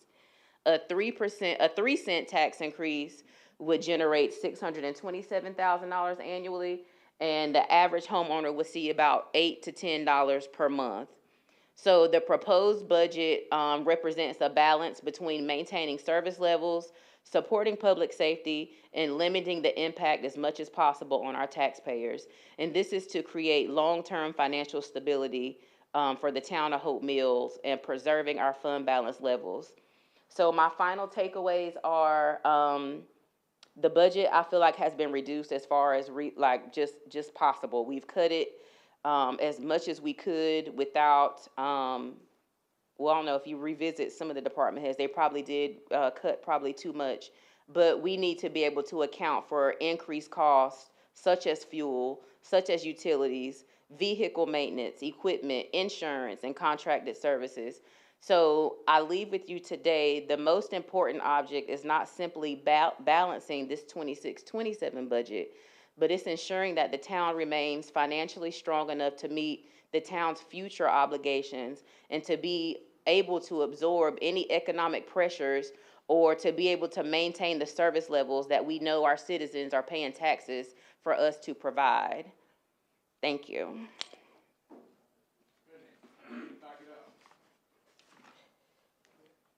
Okay. Back up to scenario 3, I think. Oh, sorry. No, keep going.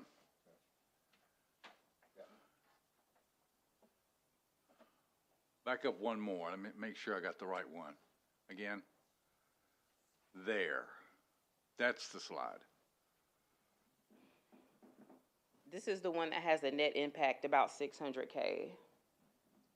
This is the one that will generate a 3 cent tax increase? Proposed 2 to 3 cent tax, yes.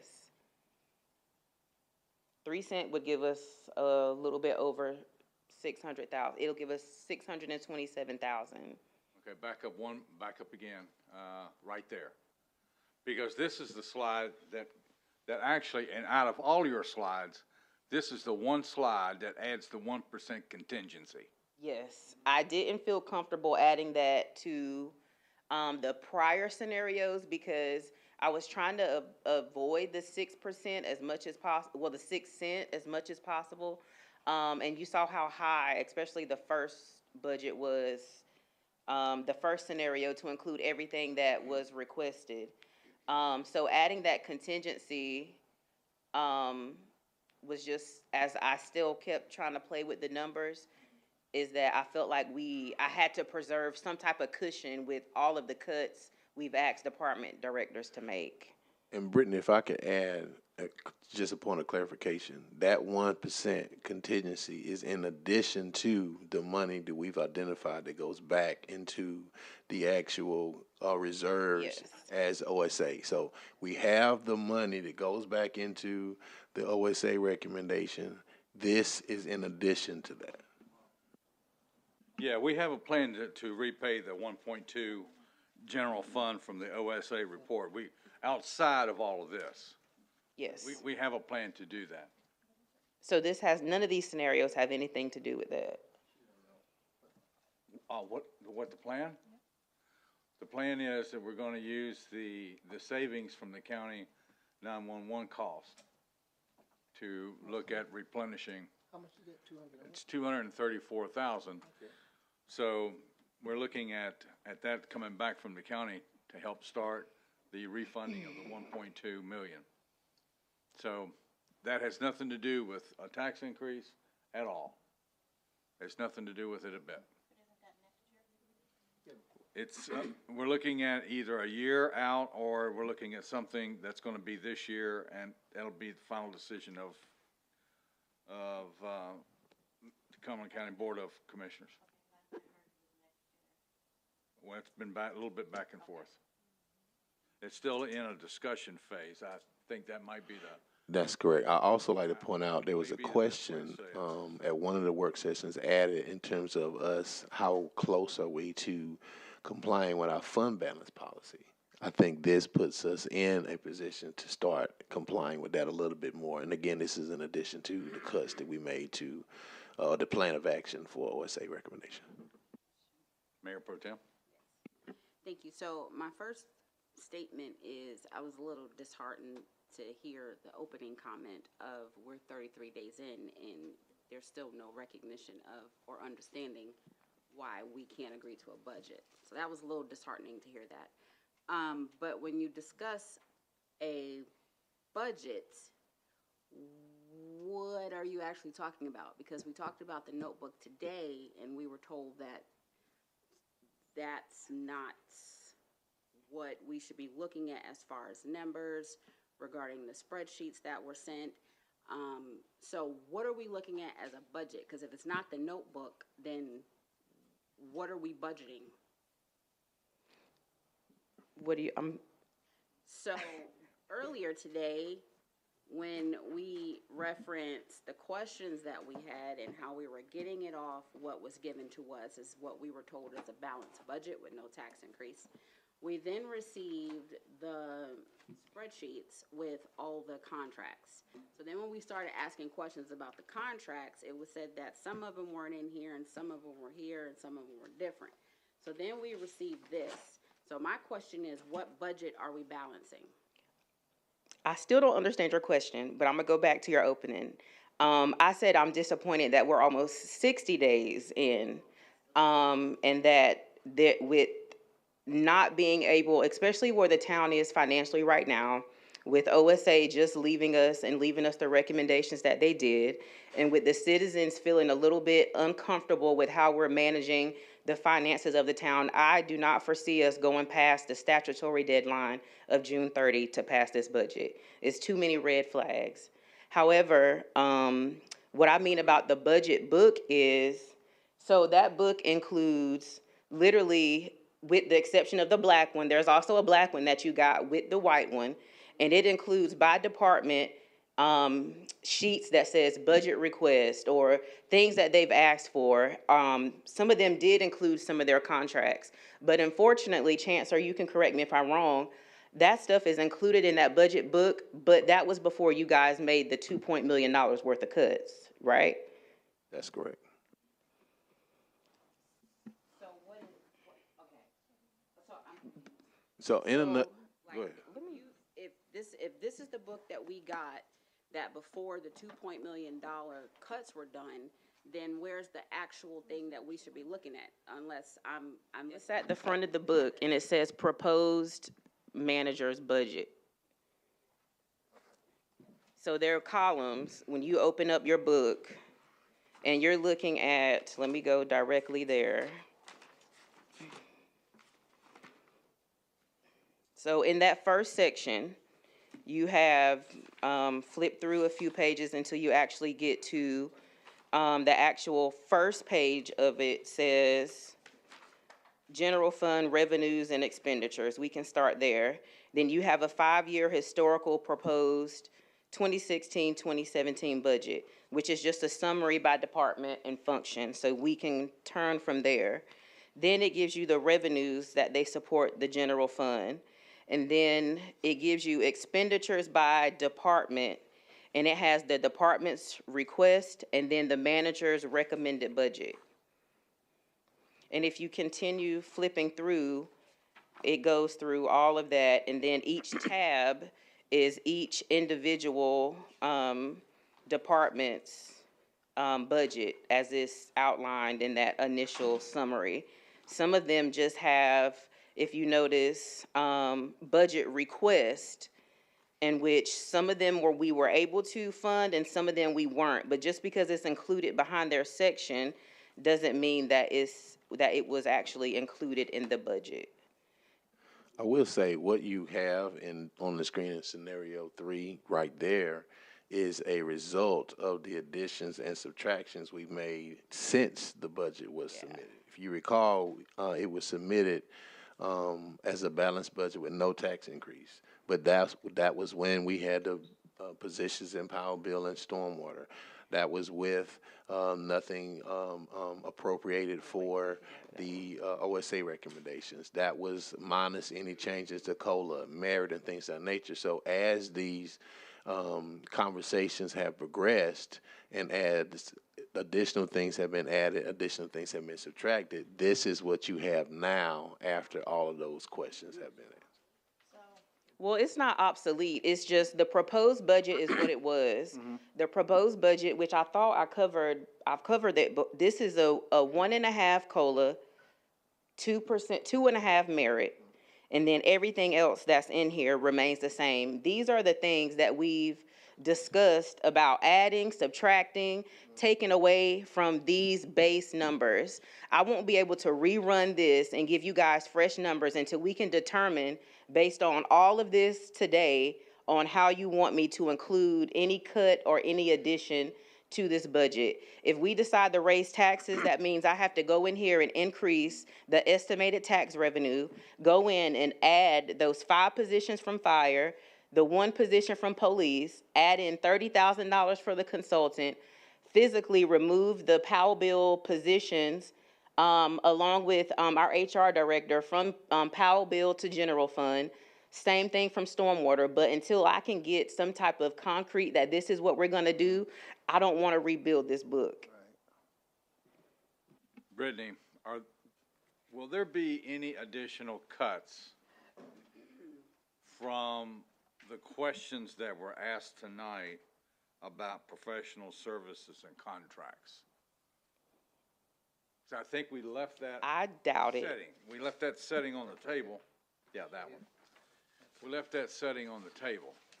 So you were gonna bring back, I guess, some adjusted figures or validate the figures. I was gonna validate the figures. However, do I feel like it's gonna be beneficial? I can't really say that much, because even though the contracts are revenue generating, the town doesn't look at those contracts to physically turn a profit for the town. It just doesn't work that way. But I mean, I'm willing to go in and look at the whole list if you guys want, if that's what the board desires. I'll go in and look at the whole list. But as I stated, LaMarco has already returned an additional $40,000 from his initial cuts. So if that's not pleasing to the board, then we can look at more. And this was before we even recalculated this. Mr. Mitchell? Mayor, based on the scenarios that you have up there, and I know and we know that we are financially sick. I'm gonna use that word, financially sick. And we need to get well. With your background in finance and working on this budget that we have with everything that you inherited when you came here, what would be your recommendation for us to do? My recommendation would be a 6% tax increase. 6 cents, sorry, not 6%. 6 cent, Ashley. A 6 cent tax increase Go to that slide with the increases on the taxes. per household. Oh, wait, so I gotta go.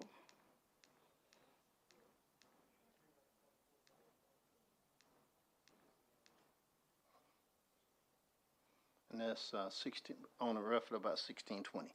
Now, the very first slide you put up there, you had some information in there that I want, go back to the very first slide, or the second slide you had up there, that every citizen, let me see, go down. The one where we do it not increments, talking about increase in increments. That's it right there? Can't remember, but anyway, You're talking about 0.5? yeah, when you're talking about, we can do it now in small increments, or we get bit all at one time when we have to, you know what I mean? We have to make up for lost ground. And see, what has happened in the past also is, and I'm guilty of it because I sat on this board, our finance director made a recommendation a couple of times that we should have adhered to, but we did not. And when we did not listen to the directions, we found ourselves in a hole. And now we're trying to dig ourselves out the hole, and it's our decision to make to get us out this hole and get us financially healthy again. And I just want to know your recommendation, what it takes to get us financially healthy based on the recommendation of OSA, and where we need to be with that contingency fund, because if we don't have a contingency fund, we are going to have some serious problems. And those, what them things we don't like to vote on all the time comes? Yeah. Budget amendments. And Yes, I I'm hate trying to budget reduce the amendments. number of budget amendments. If we don't have that contingency fund in place, and they come with budget amendments, it's going to sink or swim. And I really don't have to want to put a tax burden on us, on especially our senior citizens, because I know for a fact they're struggling. But someone pointed out to me today, they said, Grilly, you know what? But guess what you're forgetting? When the price of everything went up, guess what went up? The price of running this town went up. You know, we forget that piece. We forget that piece. The price of fuel. And I said it earlier, when I went in Dollar Tree the other day, I was shocked. It went from $1.25 to $1.50. I said, whoa. And they said, hey, but you know, everything's going up. The question is, what are we going to do about it? To support our citizens, because this is about supporting our citizens. It's not about supporting these employees. This is about supporting the citizens that live in this town and call Hope Mills home. How do we take care of them if we don't have the adequate resources? We, up here, we're managers. Technically, we are managers. And a manager's duty, obligation, and responsibility is to give his staff what's required to do their job. The question is, are we going to give you what you need to do your job? Thank you. Okay, any other comments? Commissioner Marley. So I agree with Commissioner Mitchell, and I appreciate you being candid about the tax increase. But as I was looking at this, you know, we cut 2.2 million out of the budget. A 6 cent increase is 1.2. So we're still 800,000 in the hole at 6 cents, because the manager cut 2.2 million of operational costs across all the department heads. Even today, I think the manager may mention that he had to look at the police department's budget again and actually cut it again. And all the department heads that, you know, have cut their budgets here again for tonight. There was a comment made to me, one of the speakers tonight during the public comment or public hearing. He told me, he said, you know, it's our decision what we do, but what he didn't want to see is a yearly increase. So my thing is, and I can tell you right now, and you can ask anybody, me and the managers went round about it, Grilly can tell you, Jesse can tell you that, you know, I've been against a tax increase for years. But, you know, this year I recognize the need for it, and I will say this, if we're gonna do it, we need to do it, and we need to get it out of the way. And I don't wanna get in a situation where y'all come back next year and tell me again, we need to raise taxes again. If we're gonna do it, we need to do it. We need to put ourselves in a good financial situation for years to come. Whatever that is, but I'm like the gentleman said, I'm not looking at this thing as a yearly thing. Right. That would be me, you know. So I appreciate the information. It's very detailed once again. So you know, I know what my mind says. I have a question. Okay, Commissioner Hamilton? I'm not picking on any one department or anything, and I'm not. And that's probably one of the reasons that we went through this. And I don't want you to feel that we were going behind your back, because that's not what we were doing. Well, no, I didn't feel like it was going behind my back. I felt like I was put on the spot because Chancellor and I have made ourselves available after hours, on weekends, even emails. So I'm just, I guess maybe I haven't communicated that well, but I'm here to make you as the commissioners feel good about the decision that you're making, and to know that our main goal is the same. And that's to put the town of Hope Mills in the best financial position possible. So I can drill in and look at any numbers you want to. It's just that I knew that on the spot, I wasn't gonna be able to answer any of those direct pinpointed to the exact amount questions without looking at the numbers. Right. And So I just like to be prepared. I just didn't want you to think that we were intentionally going behind your back. No, it's okay. Because we weren't doing that at all. No, it's We just thought that because we just felt like, I'm going to speak for us, I guess, that we weren't really getting where we needed to be, and we're running out of time, like I said before, and we knew something had to happen to get all that information to you. Absolutely. We need to get it to. But when we were going through, well, I'll speak for myself now, going through the books, you can see, I've done a little bit of research here. Almost every department was cut way back, but Parks and Recreation. And like I said, I'm not picking on any one department, but when I look through it, I'm looking at them, and I just don't see all the cuts that everybody else had to cut.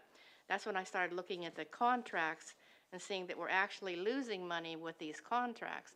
And they keep saying they're running out of room. Well, if we do away with some of these ones that aren't making any money, I think that would be a huge help to us. But why isn't Parks and Recreation cut like some of the other departments are being cut? They're just not. I don't think I can answer that, I guess, because I don't know the difference in when you say way cut and what that equates to when it comes to a number. I guess I wasn't being, saying it the right way, but a lot of, I don't see much of any cuts with them at all, compared to some of the other ones that are cut by thousands of dollars or just eliminated. And I don't see any in Parks and Recreation, even though we brought up that a lot of these contracts aren't making any money. You're paying more to the contractors than what the revenue is coming in. And that's what we found in here. And then when I look in here, I just don't see it. I know you're gonna have the same expenses, everyday expenses and things like that. I get that part. I got that. And I will say, if we eliminate every one of those contracts on the front sheet, it only equates to $11,000, but you're gutting every program for our seniors. Nobody said we were gonna do that. I didn't. This is what we were given today as proposed cuts. Now we can go Did you not hear home. what we said? I understand We were that. not gonna cut. We said this is just information that we were asking for. We didn't, did we say we were cutting? No. Yeah, I know. We never. Just a discussion, right? We never Okay. said we were going to cut. Okay. But that was my question, is why we're not cutting there and we're cutting every other department. I'm not done. Do you want to, if we have, for the sake, I don't know if you want to now, but do you have any, is there a specific line item that you have, or anything that you want me to look at for additional cuts. And I think that may be the best. I can probably go back and look, but these are just some of the things I noticed as we were going through it. I would have to take the time to go back and look. I didn't know I was gonna get into that part of it, but,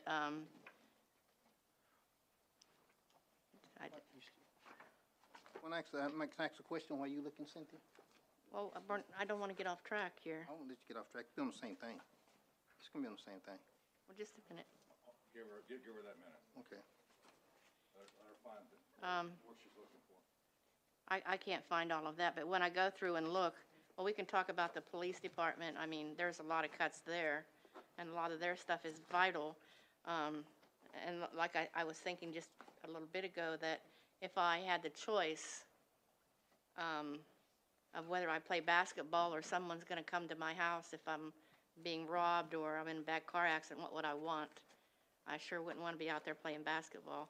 Those are just my thoughts, but So can I add a different perspective maybe? So we all understand the role of public safety and our police officers and our firefighters.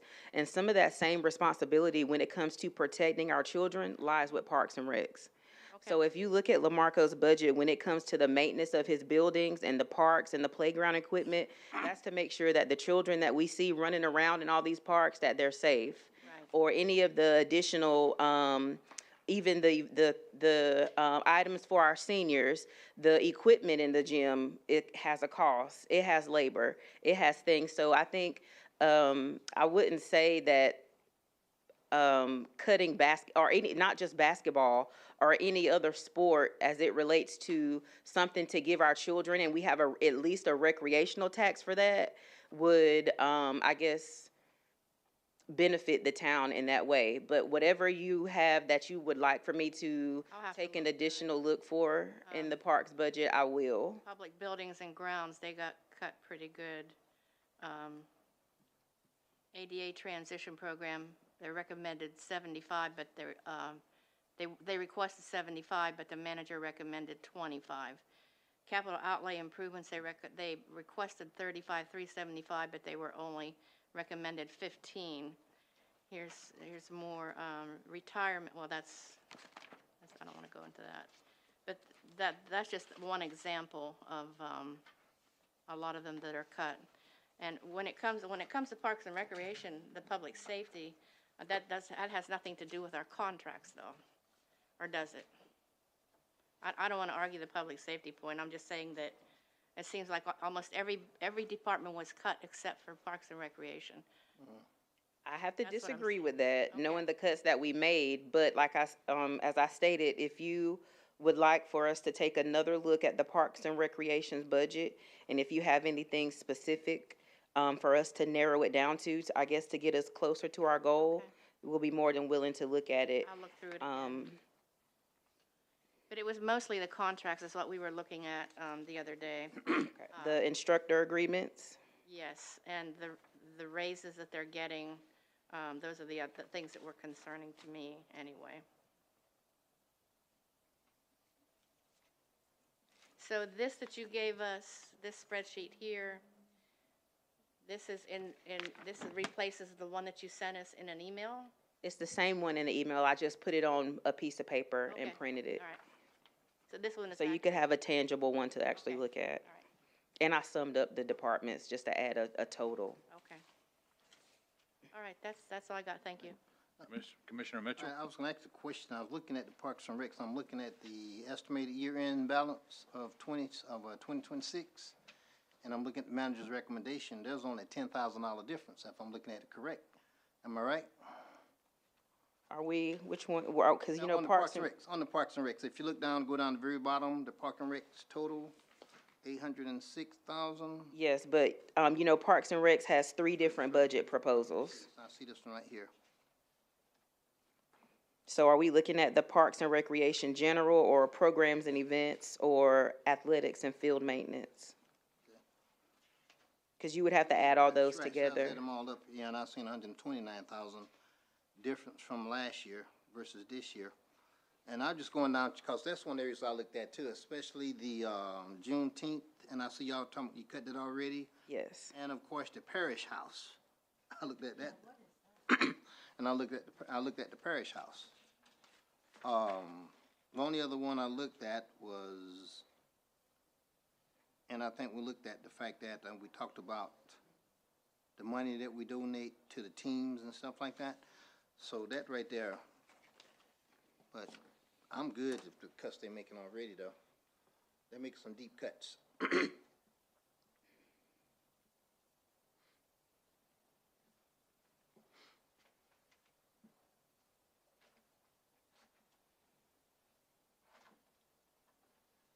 Okay.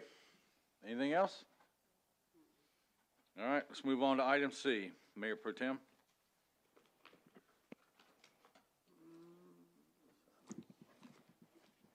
Motion to conduct a closed session pursuant to North Carolina General Statute 143-318, 11A3, client attorney privilege, A5, land acquisition, and A6, personnel. Okay, have a motion of second. I'll second that. All in favor? Okay, seeing none opposed, we're going to go into closed session. We'll be back shortly.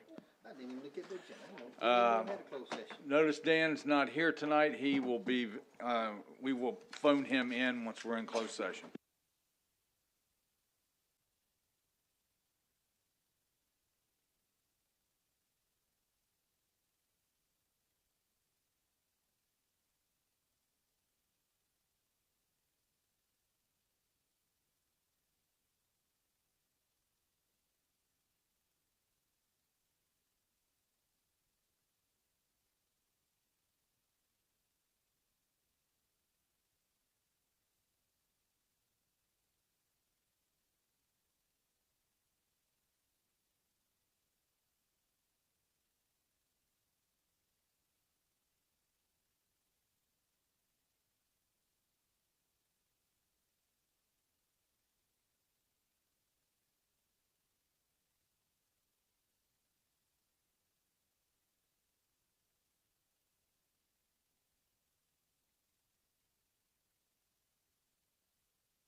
Okay, folks, we're back in open session.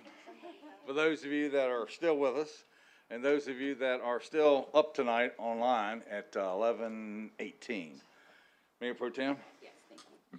I move to seal the minutes of the closed session until such time as the release of the information will no longer frustrate the purpose of the closed session and further no action was taken. Okay. Motion to adjourn? Motion to adjourn. Second? Second. All in favor? Aye. We're done.